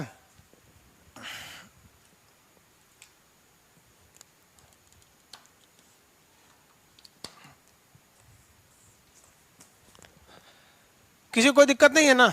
आगे देखिए, आप समसूत्री विभाजन में यानी जितनी टूटती है उतने का ही निर्माण करना होता है। तो ये तो समझ में आ गया आप लोग को कि अगर कम होगा तो बड़ा धीरे, बहुत धीमी गति से क्या होगा? निर्माण होगा। लेकिन एक बात बताइए, अगर समसूत्री विभाजन बहुत जल्दी जल्दी हो जाए तो अच्छा है, फटाफट निर्माण हो जाएगा। जैसे मूस समझते हैं, चूहा, मूस का जो पूंछ होता है, चूहा का पूंछ कभी दाबिएगा ना तो पूंछिया का जो छिलकवा होता है, ऊपर का खाल छोड़ के भाग जाता है, कहता है रख लो तुम ही, हम जा रहे हैं यहाँ पर। क्योंकि उस ससुरा को पता है, उसको बायोलॉजी अच्छा से पता है कि उसका जो पूंछ होता है, उस पूंछ में समसूत्री विभाजन बड़ी तेजी से होता है। उसको पता है कि पूंछ कितना भाग उखड़ा है, एक के हफ्ता में दोबारा बना देगा, फिर नया पूंछ लेके घूमेगा, कह देख लो तूर दे ले रहो, निकल गई लो हम यहाँ पर। पूंछ जो होता है उनमें क्या होता है? समसूत्री विभाजन बड़ी तेजी से होता है। छिपकली का पूंछ, छिपकली को मारिएगा ना तो पूंछिया गिरा के भाग जाती है, आपको लगेगा मार दिए, हल्का भी मारेंगे पूंछिया गिरा के भाग जाएगी। आप देखेंगे अरे अरे पूंछिया हिलेगा, इधर इधर भाग जाएगी, भाग गई। एक हफ्ता बाद निकल के खोजेगी, देख नया निकाल ले लिया। आपको कहेंगे ये थोड़े है, ओकरा तो मारे थे पूंछिया टूट गया था। भैया उसमें समसूत्री विभाजन बहुत तेजी से होता है। समझ में आ रहा है कि नहीं आ रहा है? अब बताइए, तो गेंडा को अगर तलवार से मारिएगा तो 2 दिन बाद अपने से सही हो जाता है। क्यों? समसूत्री विभाजन तेजी से होता है। शुगर के मरीज में समसूत्री विभाजन बहुत कम होता है। क्वेश्चन बताइए तो फटाफट। एक क्वेश्चन पूछा था रेलवे में, पहले जब रेलवे अलग अलग बोर्ड से होता था तब पूछा था कि कोशिका के अंदर क्षतिपूर्ति, क्षतिपूर्ति मतलब जो डैमेज हुआ है उसे मैनेज करना। तो क्षतिपूर्ति यानी टूट फूट को मैनेज करने के लिए कौन सा विभाजन किया जाता है? क्या असूत्री विभाजन करेंगे कि अर्धसूत्री? मैंने 100 को टूटल है तो आधे बनाइए 50 गो। हाँ, कौन सा करेंगे? अब आप बताइए कौन सा विभाजन करेंगे? भैया एम लिखता है, एम से तो माइटोसिस भी हो जाएगा, मियोसिस भी हो जाएगा। हाँ, माइटोसिस, समसूत्री, माइटोसिस या समसूत्री विभाजन। आगे बढ़े बाबू। आप लोग कह रहे हैं कि कई गो लड़का, एक लड़का कह रहा है सर डाउनलोड का ऑप्शन दे दीजिए। एक बात बता दे बाबू आपसे, यदि आपको कोई पढ़ाई का चीज, ध्यान से समझिएगा, कि कोई टीचर आपको पढ़ाया क्लास में और आपको वहीं पर याद नहीं हो गया, 80% तो कम से कम याद हो जाना चाहिए। 100% थोड़ी याद होगा, कंप्यूटर थोड़े है जो कॉपी पेस्ट हो जाएगा। लेकिन 70 से 80% अगर आपको क्लास में नहीं याद होता है और आपके मन में ये भावना होती कि सर लिखवा देते या फिर हम कहीं और ले देते, तो फिर समझिए बाबू इस साल आपका रिजल्ट बहुत मुश्किल है। क्यों? क्योंकि आप कंसंट्रेट है ही नहीं है, आपको अपने ऊपर कॉन्फिडेंस ही नहीं है, कंसंट्रेट नहीं। आप देखिए, हमको कभी, आपको, हम कभी इधर जाएंगे तो आपका कमेंट पढ़ने के लिए जाते हैं, क्योंकि सिस्टम दूर है, थोड़ा सा दिखता नहीं है, बुढ़ौती आ गया है, सिस्टम दूर होने की वजह से नहीं दिखेगा। अब देखने के लिए हमको चश्मा लगाना पड़ेगा। तो आप लोग कहेंगे कि देखो मास्टर साहब बुढ़ा गए लो, अब चश्मा लगा के देख रहे हैं, तो चश्मा नहीं लगाते हैं, तो जाते हैं वहाँ पे देखने के लिए आपका कमेंट। लेकिन कभी आप ऑफलाइन के भी स्टूडेंट होंगे आप में से या ऑनलाइन के, कभी हमको देखे हैं कि नोट्स लेके पढ़ाते हुए कि नहीं देख लेते हैं नोट्स? कभी नहीं। आप हमको दिन 24 घंटा भी पढ़ाना रहेगा, कभी नोट्स देख कर नहीं पढ़ाएं।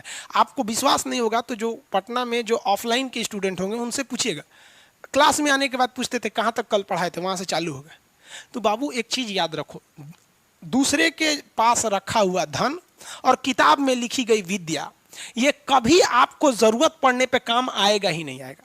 मान लीजिए हमारा ही पैसा है किसी मित्र के पास रखा हुआ, हमको इमरजेंसी आ गया, काम नहीं आएगा। वो जो मेरे जेब में है वही काम आएगा। और विद्या जो किताब और नोट्स में लिखी गई ये कभी काम नहीं आएगा आपकी जरूरत पड़ने पे। एग्जाम में वही काम आएगा जो दिमाग में घुसा हो। तो आप कोशिश कीजिए ना यहाँ 100% एक ही बार एब्जॉर्ब करने के। कौन सा बड़ा चीज है यहाँ पर? बस इतना याद रखिए, आपकी कमर की हड्डी एकदम सीधी होनी चाहिए और दिल में एक जुनून होना चाहिए कि नहीं हमको ये अभी सीख लेना है, अभी सीख लेना है, एकदम दिल में उमंग रहना चाहिए, नहीं ये अभी एकदम, मतलब एकदम आप फुल फोकस रखिए कि हम ये दोबारा तब तक नहीं पढ़ेंगे जब तक है जान। और ऐसे खोजते रहेंगे तो हमारा क्या काम, फिर मेरा अगला बैच में फिर 1.5-2 लाख लड़का एडमिशन लेगा, फिर पढ़ाएंगे, सबको समझाते हैं, लेकिन जो समझ गया उनका रिजल्ट हो जाता है। नहीं तो आप देख लीजिएगा, हम ये बात यूट्यूब पर अगर बोलेंगे तो बाकी के टीचर बुरा मान जाएंगे, लेकिन अगर इसीलिए एप्लीकेशन पे बोलते हैं कि यार अपनी सुधारो, वरना हिंदुस्तान में तो आधा टीचर नोट्स देख के पढ़ा रहा है तो तू लोग का क्या हाल होगा। हाँ, खुद से सोचिए, ये तो एक विडंबना है। यूट्यूब पे बोलेंगे तो वो लोग बुरा मान जाएंगे कि हमारा कटाक्ष कर रहा है। अरे कटाक्ष नहीं कर रहे हैं, आप बच्चों के साथ आप खेल रहे हैं, जिंदगी बर्बाद कर रहे हैं।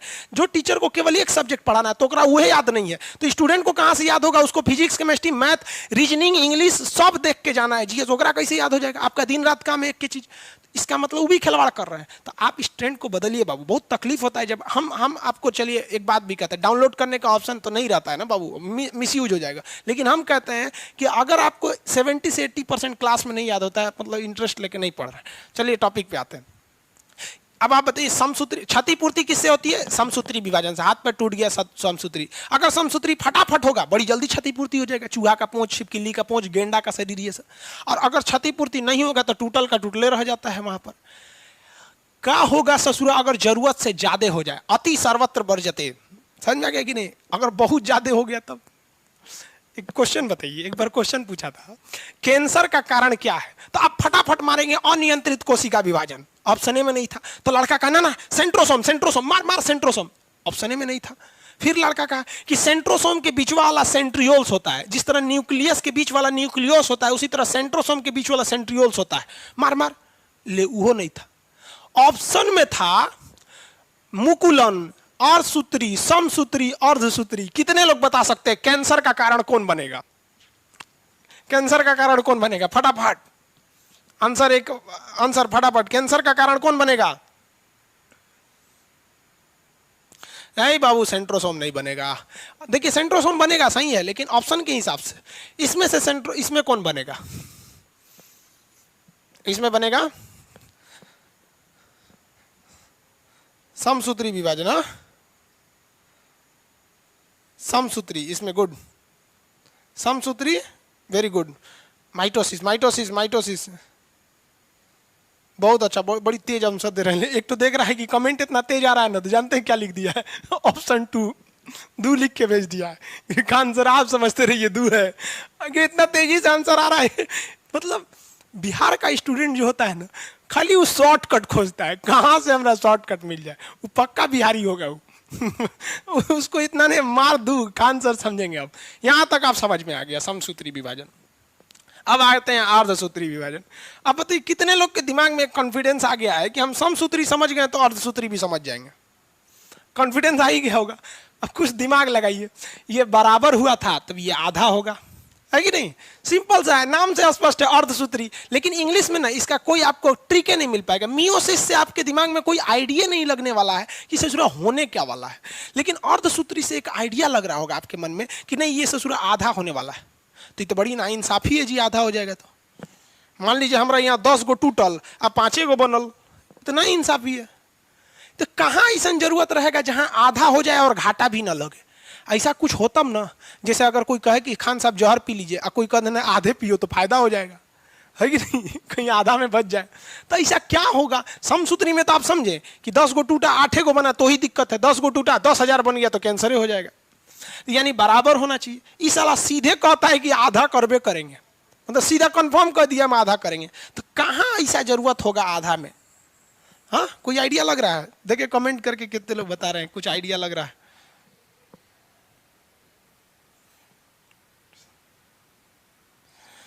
कहाँ होना चाहिए भाई? मुकुलन आगे पढ़ाएंगे बाबू, मुकुलन, मुकुलन रिप्रोडक्शन चैप्टर में हम।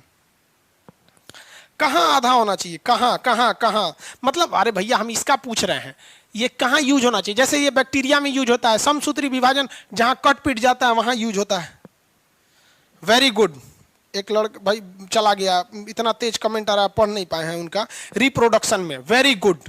रिप्रोडक्शन में देखिए ध्यान से, बात समझो बाबू। रिप्रोडक्शन में क्यों? देखिए ध्यान से, एक मेल होता है, और एक फीमेल, इन दोनों से ही रिप्रोडक्शन होता है।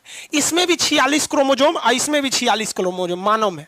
ससुरा अगर आधा नहीं होगा, जरा सोचिए, अगर आधा नहीं होगा तो 46 से 46 ससुरा 92 हो जाएगा। इसका जो बच्चा पैदा होगा उसमें 92 गो क्रोमोजोम होगा। हम आपको बताएं बबुआ 46 गो क्रोमोजोम होता है, 47 गो हो जाएगा तो पूंछ निकल जाएगा, 48 गो हो जाएगा सींग निकल जाएगा, कुछ ना कुछ टेढ़ टाढ़ निकल जाएगा। सोचिए अगर यहाँ पर क्रोमोजोमवा ससुरा आधा नहीं हुआ रहता तो 92 में हो गया रहता। वो का लड़का पैदा होते ससुरा कहीं उड़ने लगता, oh my God mummy good morning, I am born today, my happy birthday, first happy birthday, ससुरा बोलने लगता वहां पे। तो भगवान को देखिए कितना होशियार था, पता नहीं कौन यूनिवर्सिटी से पढ़ा था, बतेबो नहीं करता है। कोनो शास्त्र में लिखा है कि भगवान कौन यूनिवर्सिटी में पढ़ा था? नहीं, वो यूनिवर्सिटी में बहुत जबरदस्त पढ़ाई होता होगा। कितना दिमाग लगाया कि आधा कर देते हैं। कैसे कि मेल में से 46 गो है ना, एक काम करते हैं आधा कर 23 गो ले एमए से, और फीमेल में से आधा कर 23 गो कर एमए से। अब बताओ बबुआ 23 एमए से 23 एमए से, लड़कों में 46, महतारी में भी 46, अब बाबूजी में भी 46, और 46 आधा करके जोड़ दीजिए, बबुओं में 46। बबुआ एकदम बाप पे पढ़ लो, मम्मी पे पढ़ लो, और जहां इस समसूत्री विभाजन होते बबुआ राक्षस पे पढ़ लो। समझ में आ गया कि नहीं आ रहा है? किसी को दिक्कत? तो बताओ तो बबुआ यहाँ अर्धसूत्री विभाजन जरूरी है कि नहीं है? अब आप बताइए, इंग्लिश मीडियम वाले बताइए, क्या आपको मियोसिस से कोई ट्रिक लग रहा था? नहीं। तो कहीं कहीं आपको इंग्लिश मदद करेगा, जैसे आरआरएनए में मदद कर रहा था, आर से ये है टीआरएनए में मदद कर रहा था, तो कहीं कहीं इंग्लिश वर्ड मदद करेगा, कहीं हिंदी वर्ड मदद करेगा। तो मिलजुल के पढ़ते हैं हम लोग। हाँ, अर्धसूत्री विभाजन जनन रिप्रोडक्शन के समय। अब एग्जामों में ना आजकल खखोर के क्वेश्चन पूछ रहा है, कह रहा है कि मियोसिस इज ऑकर्स इन, यानी अर्धसूत्री विभाजन देखा जाता है, कह रहा है कि रक्त कोशिका में, ब्लड में। तो क्या ब्लड से किसी का बच्चा पैदा हो जाएगा? हमारा ब्लड निकाल के क्यों में चढ़ा देंगे तो प्रेग्नेंट हो जाएगा? नहीं ना। अरे भैया बच्चा कैसे होते हैं? मेल का स्पर्म होना चाहिए और फीमेल का ओवम होना चाहिए, यही ना होना चाहिए। तो देखिए क्वेश्चन कुछ दम नहीं होता है, वो ये देखता है कि आप रटे हैं कि या समझे हैं। जो व्यक्ति समझा रहेगा कि नहीं अर्धसूत्री विभाजन प्रजनन में होता है, जब प्रजनन नहीं दिया है तो हम मेल फीमेल मार देंगे तो भी सही हो जाएगा। मेल फीमेल भी नहीं दिया तो मेल के जगह पे स्पर्म मार देंगे, ओवम फीमेल की जगह ओवम मार देंगे तो भी सही हो जाएगा। समझ में आ रहा है कि नहीं आ रहा है? किसी को दिक्कत? नया शिशु के जन्म लेते समय हो जाएगा। ये सब भ्रूण में, यानी जो बच्चा पेट में रहता है ना उसे भ्रूण कहते हैं, जब तक वो पैदा नहीं हुआ है, चाहे वो 1 महीना का है या 9 महीना का है, जब तक पैदा नहीं हुआ है उसे भ्रूण कहा जाता है। तो ये समझ में आ गया ना अर्धसूत्री विभाजन क्या होता है? किसी को कोई दिक्कत नहीं है? विभाजन कितने टाइप का रे बबुआ? 3। कितना टाइप का? 3। छोटे मोटे जीव, प्रोटोजोआ, ये सब टाइप के जो यूप्रोकैरियोटिक होते हैं जिन्हें देख नहीं सकते, उसमें असूत्री, नामे से मतलब हम लोग के लिए नहीं है, ए माइटोसिस, बाहर में जाओ, असूत्री विभाजन। क्षतिपूर्ति सेम उतने ही बनाना, छिपकली का पूंछ, गेंडा का शरीर, चूहा का पूंछ, इस सब में समसूत्री विभाजन बड़ी तेजी से होता है। हमारे शरीर में क्षतिपूर्ति समसूत्री विभाजन से होता है, कट पट गया समसूत्री विभाजन से। अर्धसूत्री विभाजन जहां प्रजनन होता है वहां अर्धसूत्री विभाजन। समझ में आ गया कि नहीं आ रहा है? किसी को कोई दिक्कत? Very good.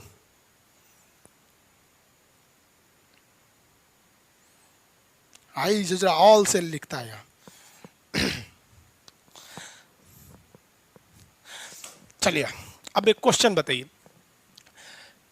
ध्यान से। 3 प्रकार के सेल डिवीजन होता है, 3 टाइप का डिवीजन होता है, 3 टाइप का डिवीजन होता है ना बाबू। इन 3 टाइप के डिवीजन में से वह कौन सा ऐसा डिवीजन है जो ह्यूमन बॉडीज में देखा जाता है? मानव में, जानवरों में, गाय, बकरी, घोड़ा, गधा, इस सब में देखा जाता है। कौन सा देखा जाता है? असूत्री तो देखा ही नहीं जाएगा, समसूत्री देखा जाता है, और जब जनन होने लगता है तो अर्धसूत्री देखा जाता है।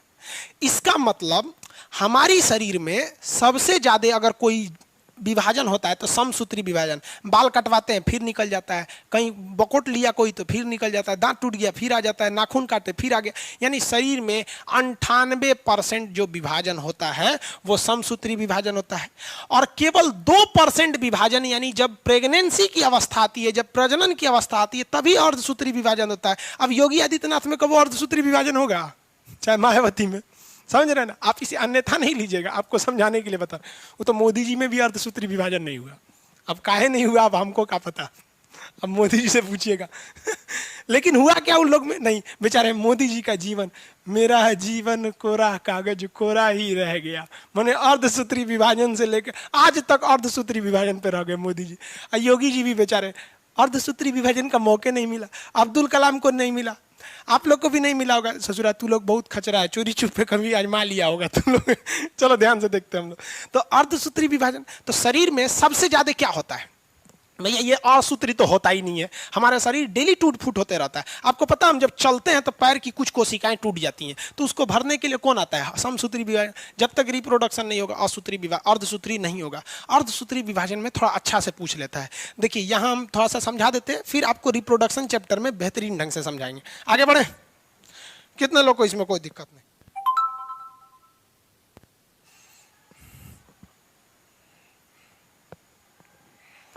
हाँ हाँ, वेरी गुड वेरी गुड। एक तो बायोलॉजी का स्टूडेंट है, कह रहा 44 क्रोमोजोम में माइटोसिस और 2 क्रोमोजोम में मियोसिस। वाह वाह, बायोलॉजी वाले विद्यार्थी अभी समझाते हैं। आप खाली अकेले होशियार बनेंगे? हाँ भाई, सब लोग एक जैसे होशियार रहेंगे। आगे देखते हैं। चलिए, आप लोग का कॉन्फिडेंस देख के अच्छा लगता है। देखो भैया, एगो लड़का इसमें ना, वो इंटर में या मैट्रिक में उसका बायोलॉजी होगा, वो एडवांस बन रहा था। कह रहा था इन 44 क्रोमोजोम माइटोसिस और 2 क्रोमोजोम में मियोसिस। अब बाकी लड़का उसके कमेंट पढ़ के कह रहा है ये तो सीबीएसई बोर्ड का लग रहा है। सीबीएसई देखिए बाबू ध्यान से, हम समझाते हैं आपको अर्धसूत्री विभाजन रिप्रोडक्शन में होता क्या है। पहले यहां समझाते हैं मेल और ये फीमेल। जब इसमें रिप्रोडक्शन होगा तो इसमें क्या होगा? अर्धसूत्री विभाजन। अर्धसूत्री विभाजन, इसी को क्या कहेंगे? मियोसिस। अर्धसूत्री या मियोसिस, शॉर्टकट में लिख दिए अर्धसूत्री, समझिएगा। देखिए बाबू, एक चीज ध्यान से समझिए, जो मेल होता है ना, मेल हो या फीमेल हो, दोनों में तो 46 क्रोमोजोम ही रहेंगे। इसको ध्यान से समझिए। अब कमेंट बंद कर दीजिए बाबू, अब यहां ध्यान से समझिए, थोड़ा टिपिकल टॉपिक है ये। चलिए, यहाँ पे हल्का धुंधला दिख रहा होगा, वो उतना मैनेज कीजिए बाबू। आप लोग अर्धसूत्री लिखे हुए हैं लोग, कौन सी देखिएगा उसको। चलिए यहाँ समझिए मेन टॉपिक।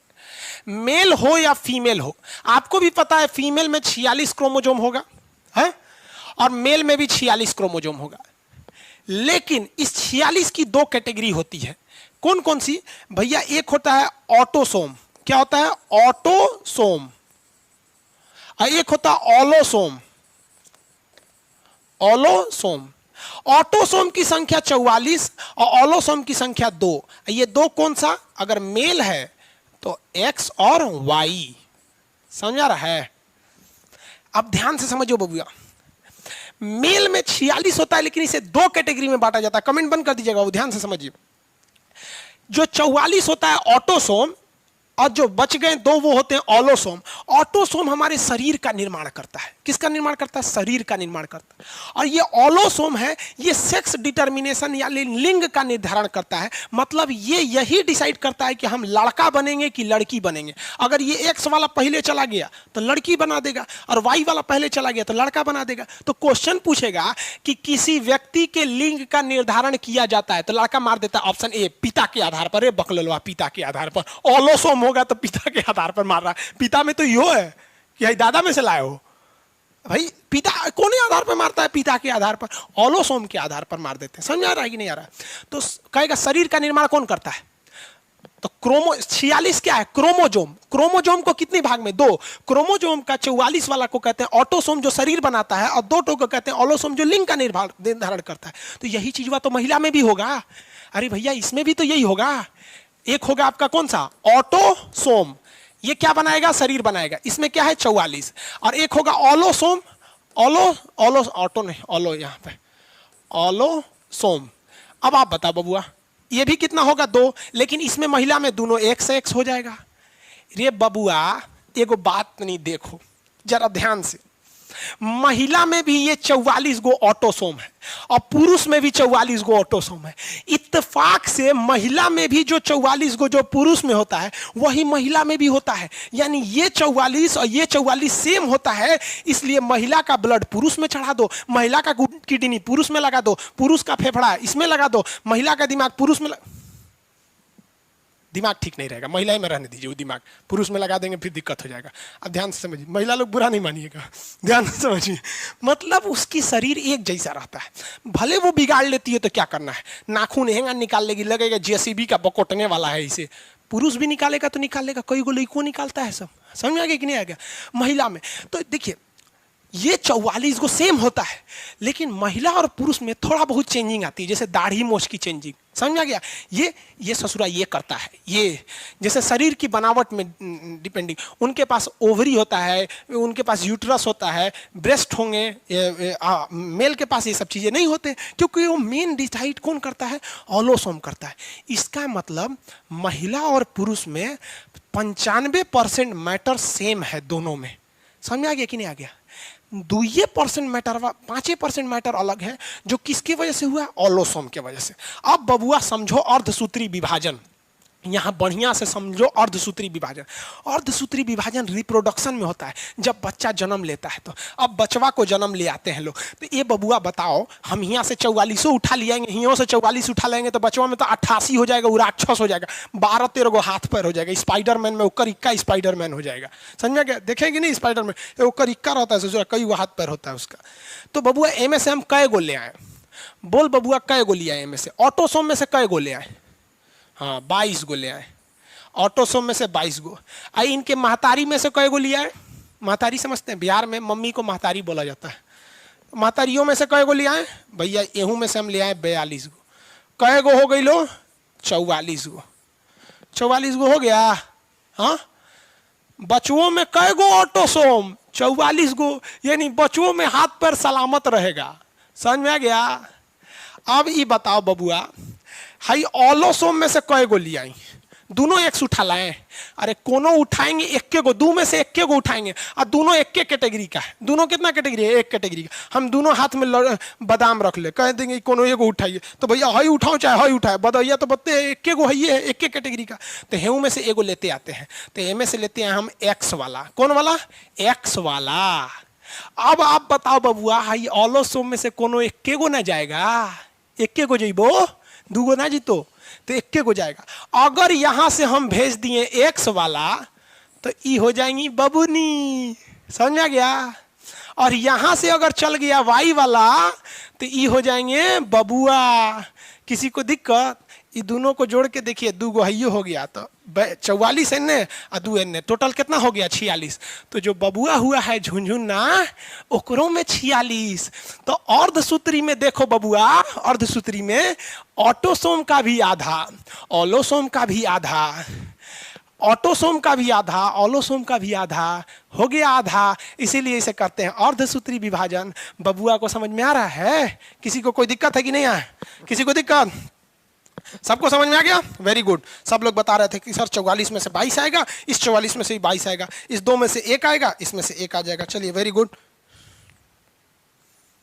चलो भाई देखो ये क्या कहते हैं सर, क्वालिटी कम हो गया भाई, ज्यादा हो जाए तो दिक्कत, कम हो जाए तो ही दिक्कत। चलिए ध्यान से समझिए बबुआ, वीडियो की क्वालिटी कम हो सकती है लेकिन पढ़ाई की क्वालिटी ना कम होने देंगे, इतना ध्यान से समझिएगा, समझिएगा। अब वो क्वालिटी का प्रॉब्लम क्यों है, वो जहां आप है ना वहां पे नेट का प्रॉब्लम होगा, जहां आप हैं वहां नेट का प्रॉब्लम होगा। और वैसे लड़के जिनके यहाँ नेट का प्रॉब्लम नहीं, उनके क्वालिटी सही है। यहां से हम लिंक दे रहे हैं आपको 360p पर, 360p पर दे रहे हैं। हाँ, और अगर आपका नेट खराब रहेगा तो चल जाएगा 244 पर या 144 पर, 260 या 144 पे चला जाएगा। हम यहां से इतना ही दे रहे हैं। आगे समझिए, सब अर्धसूत्री विभाजन समझ में आ गया? अरे बबुआ बोलो, ये कौन कहता है ज्योग्राफी का फी कम कर दीजिए?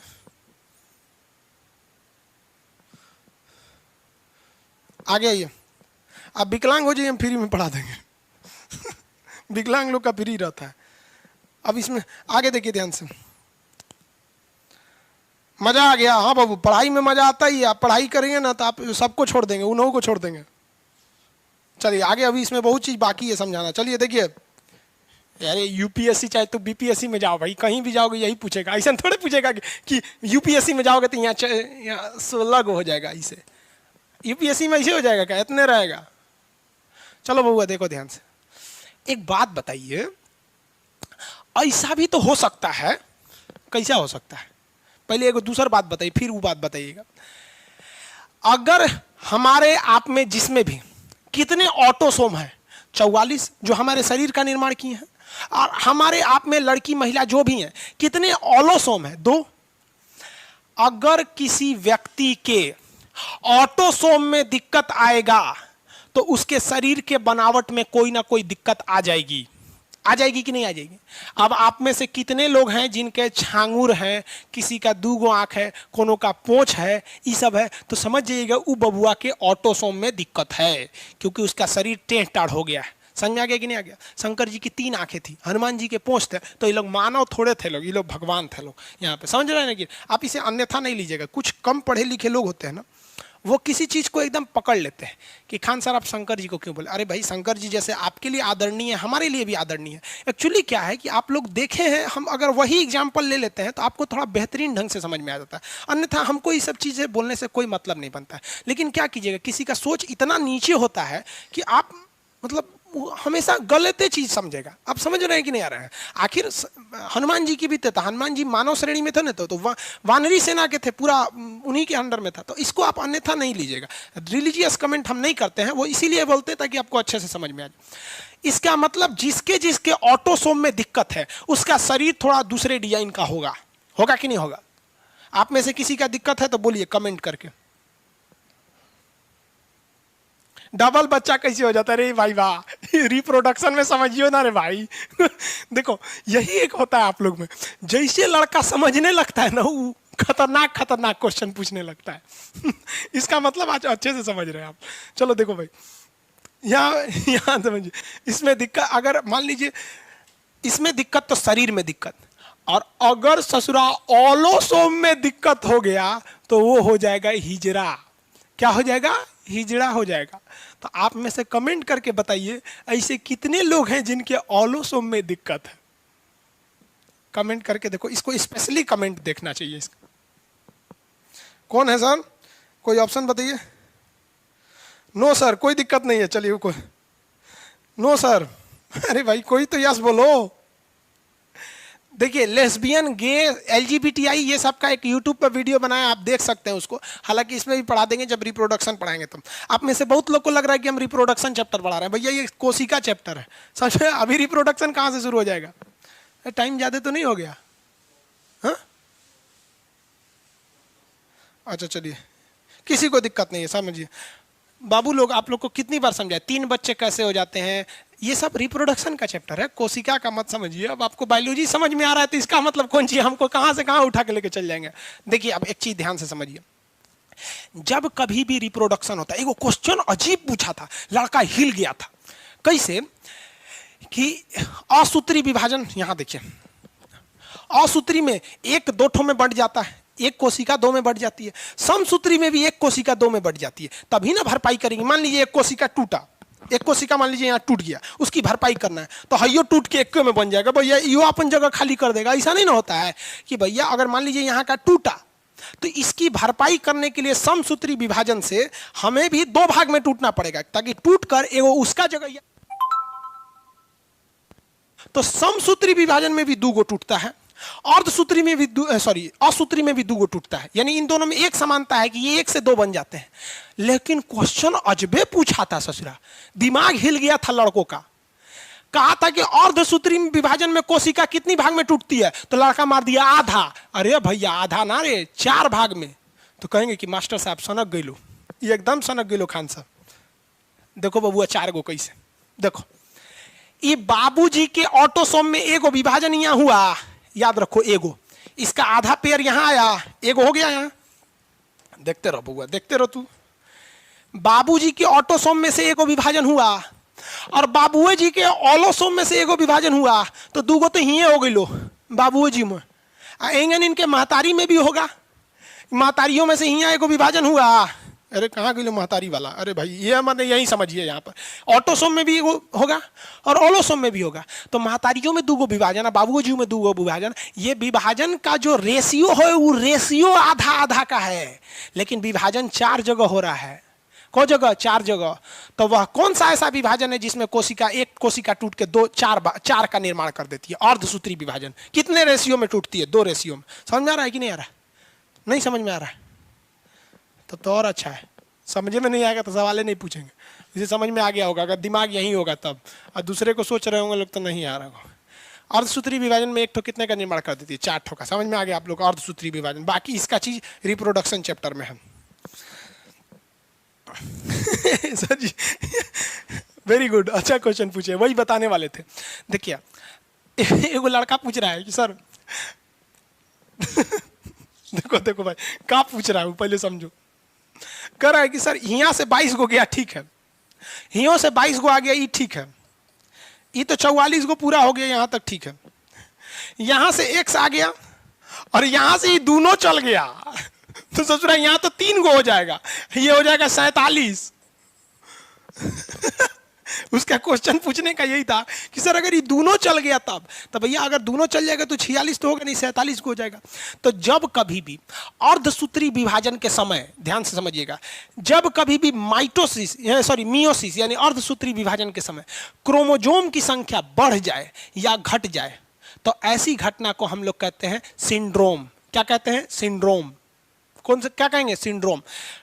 जब कभी भी समसूत्री विभाजन या अर्धसूत्री विभाजन के समय क्रोमोजोम की संख्या बढ़ जाए या घट जाए, इसे हम लोग कहते हैं सिंड्रोम। क्या कहेंगे? सिंड्रोम। तो ये घटना क्या कहलाएगी? सिंड्रोम।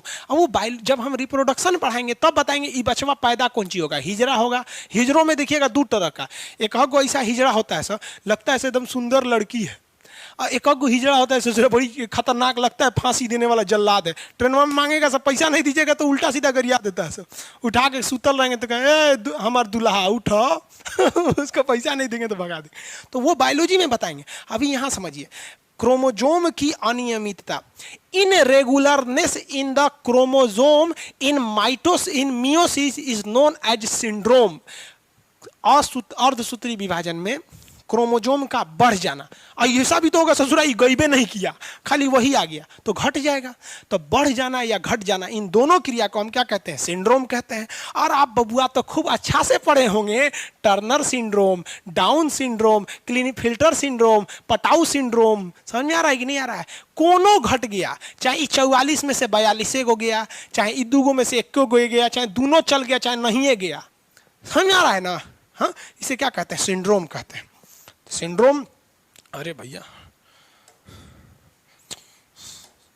सिंड्रोम देखिए, सिंड्रोम को हिंदी इंग्लिश दोनों में सिंड्रोम कहते हैं। अब अगर आपसे हम कहें कि सिंड्रोम की एक अक्षर में परिभाषा बताइए, तो सिंड्रोम वो क्रिया होती है जिसमें क्रोमोसोम या तो ये ससुरा 46 से क्या हो जाएगा? ज्यादा हो जाएगा, या तो ये जो क्रोमोसोम है, क्रोमोसोम को कुछ और ही लिख दिया, सोम, या तो ये 46 से घट जाएगा, हो गया। This is known as syndrome.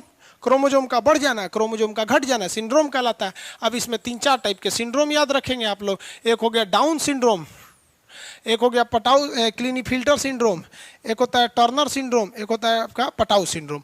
ये टाइप के कुछ सिंड्रोम हैं जिसके बारे में आपको जानना चाहिए। सिंड्रोम समझ में आ रहा है आप लोग को?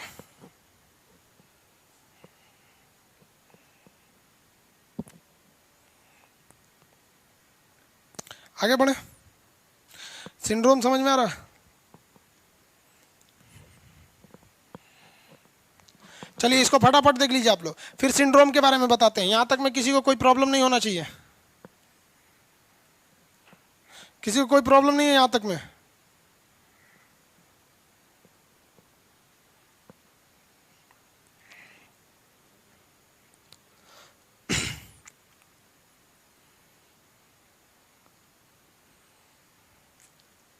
आगे बढ़े, सिंड्रोम बता दिए। चलिए अब आगे देखिए, आप कमेंट छोड़िए आप लोग। अब देखते हैं हम लोग, ओहो, टर्नर सिंड्रोम, एक होता है क्लिनीफेल्टर सिंड्रोम, क्लिनीफेल्टर सिंड्रोम।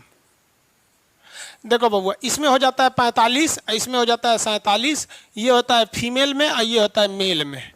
अब दोनों में एक के समस्या हो जाती है, ध्यान से समझिएगा।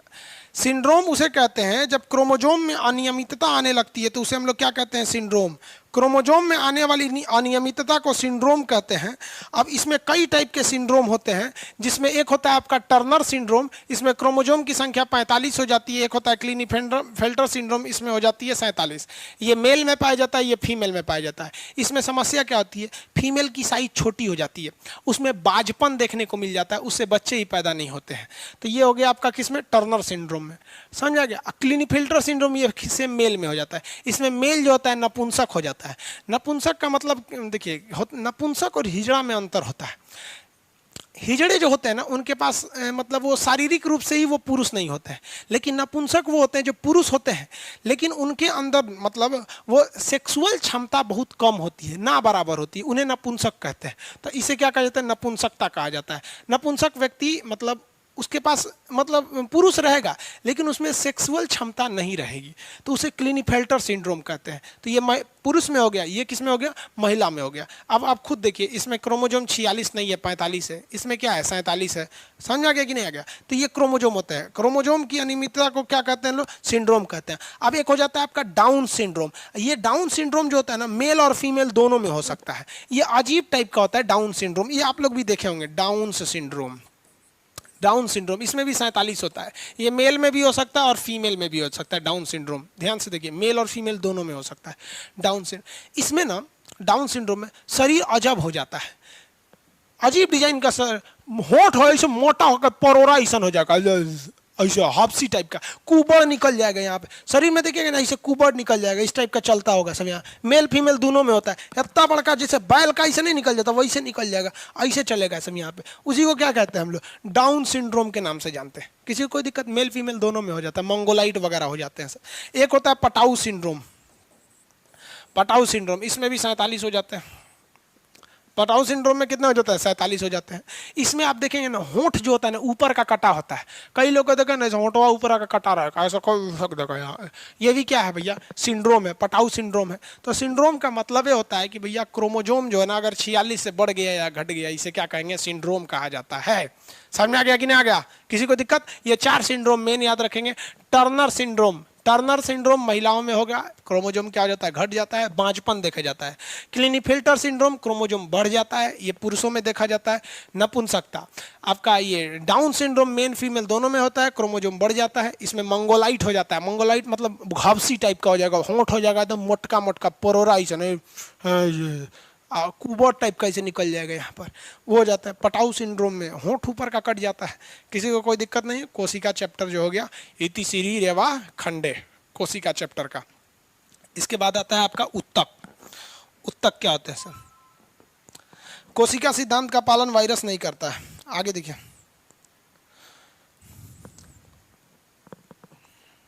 फिजिक्स का क्लास, हाँ बाबू फिजिक्स का भी क्लास लेना आप लोग को। देखिए हम ध्यान से, अब नोटिस सुनते हैं लोग। कितना टाइम है बैच में, 10 मिनट टाइम है, रिवाइज करा देते हैं और उसके बाद से आपको कुछ बता देते हैं। 1 सेकंड,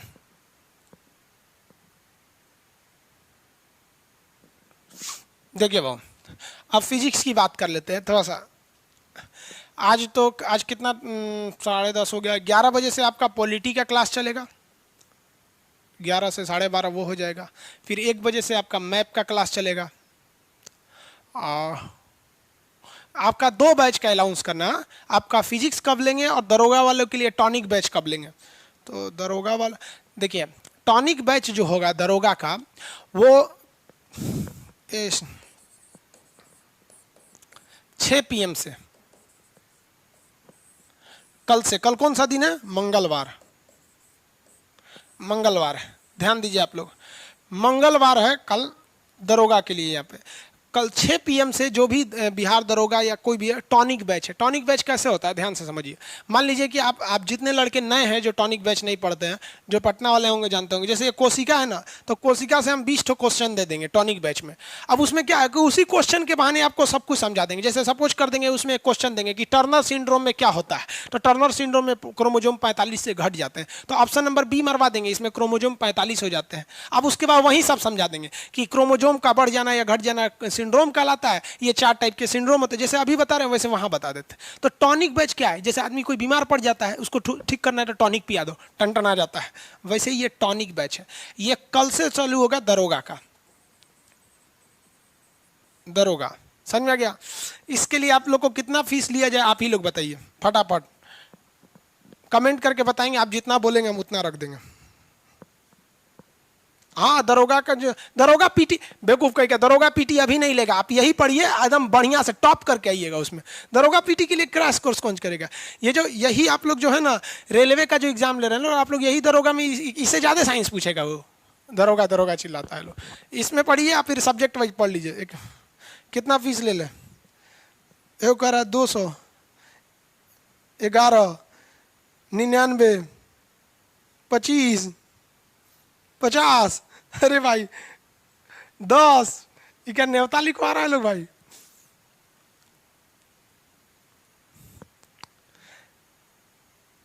चलिए, इसमें से बहुत लड़का लोग का कमेंट, कई को इसमें अमीरों है सब, कह रहा है 5,000 ले लीजिए। वाह रे भाई वाह, 5,000 नहीं भाई, सबको ध्यान में रख के पढ़ाना है। देखिए आप लोग जो इनरोल हुए हैं, मतलब आप लोग हमारे ऊपर एक विश्वास किए कि चलो भाई सर ने बताया, बहुत से चीज़ों को आप कॉम्प्रोमाइज़ भी करके अभी तक चल रहे हैं।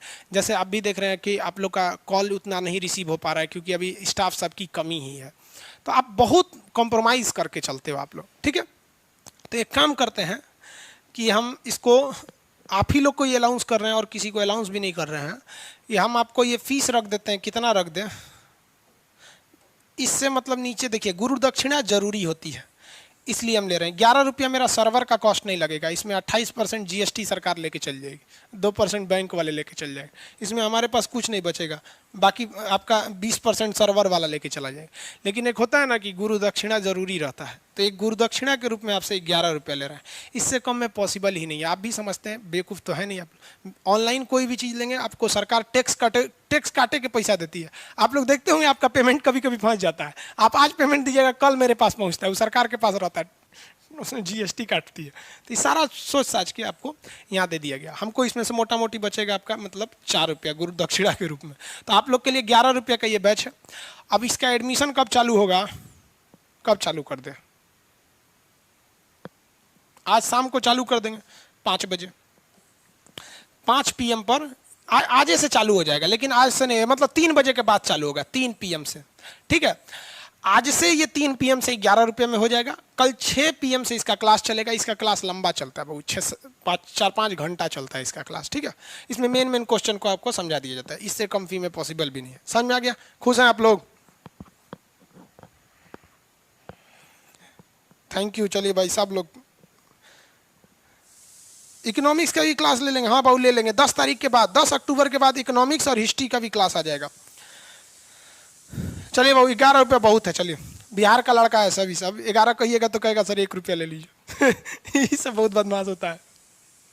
चलिए आगे बढ़ जाए, अगला देखते हैं लोग। कुछ कुछ प्रॉब्लम्स आप लोग को भी देखिए, हम भी समझ रहे हैं आप लोग को प्रॉब्लम हो रहा है, तो इसलिए अब फिजिक्स का क्लास आप लोग का कब से होगा? ये फिजिक्स का क्लास का अलाउंस हम कल करेंगे, ठीक है। कल संभवतः हम ये भी बता देंगे कि कल कितने बजे लेंगे, क्योंकि दोनों दिन मंगलवार ही है। हम फिजिक्स का भी डेट का अलाउंस कर देंगे, ठीक है। आगे बढ़े, आज के क्लास को आप सब समझ गए होंगे। अब आप कोशिश कीजिएगा, आप ये मत सोचिएगा कि हम अब एक स्टूडेंट हैं। कोशिका चैप्टर के मामले में आप एक टीचर हैं। कोशिका के मामले में क्या, आप एक टीचर हैं। आप एक अलग क्लासरूम में जाइएगा और एक तो 100-200 रुपये का एक बोर्ड मिलता है, व्हाइट बोर्ड, मार्कर वाला व्हाइट बोर्ड, ज़्यादा महंगा नहीं मिलता है, 100-200 का मिलेगा आपका। एक मार्कर ले लीजिएगा, व्हाइट बोर्ड में लगेगा, अकेले कमरे में रहिएगा, उसको पढ़ाइएगा, देखिएगा कि देखिए बाबू कोशिका क्या होता है। फिर आपके दिमाग में आ जाएगा स्ट्रक्चर कि सर पढ़ाना कैसे है, कहाँ से शुरू करें, तो आएंगे हाँ कोशिका को नाम होता है साइटो मैंने कोशिका होता है, कोशिका का अध्ययन साइटोलॉजी, खोज कौन किया था। तो जिस दिन आप ये टीचर की भावना आ जाएगी ना, उस दिन आपके ऊपर एक मेंटली प्रेशर रहेगा। तो आप ये करते रहिए। अब आप कोशिका के मामले में अब आप क्या हो गए हैं, टीचर हो गए हैं। अब आप एक तो बोर्ड ले लीजिए, उसी पे पढ़ाते रहिए और खाली टाइम पे उसी पे रख के मैथ बनाते रहिएगा, फालतू थोड़ी जाएगा आपको। समझ में आ रहा है आप लोग का? कल आप लोग का दरोगा का क्लास कितने बजे है? 6 बजे, 6 PM से दरोगा। आगे बढ़े, अब कल मिलेंगे हम लोग।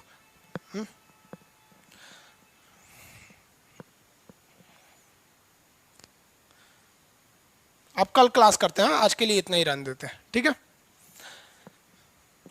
नेक्स्ट क्लास में मिलेंगे।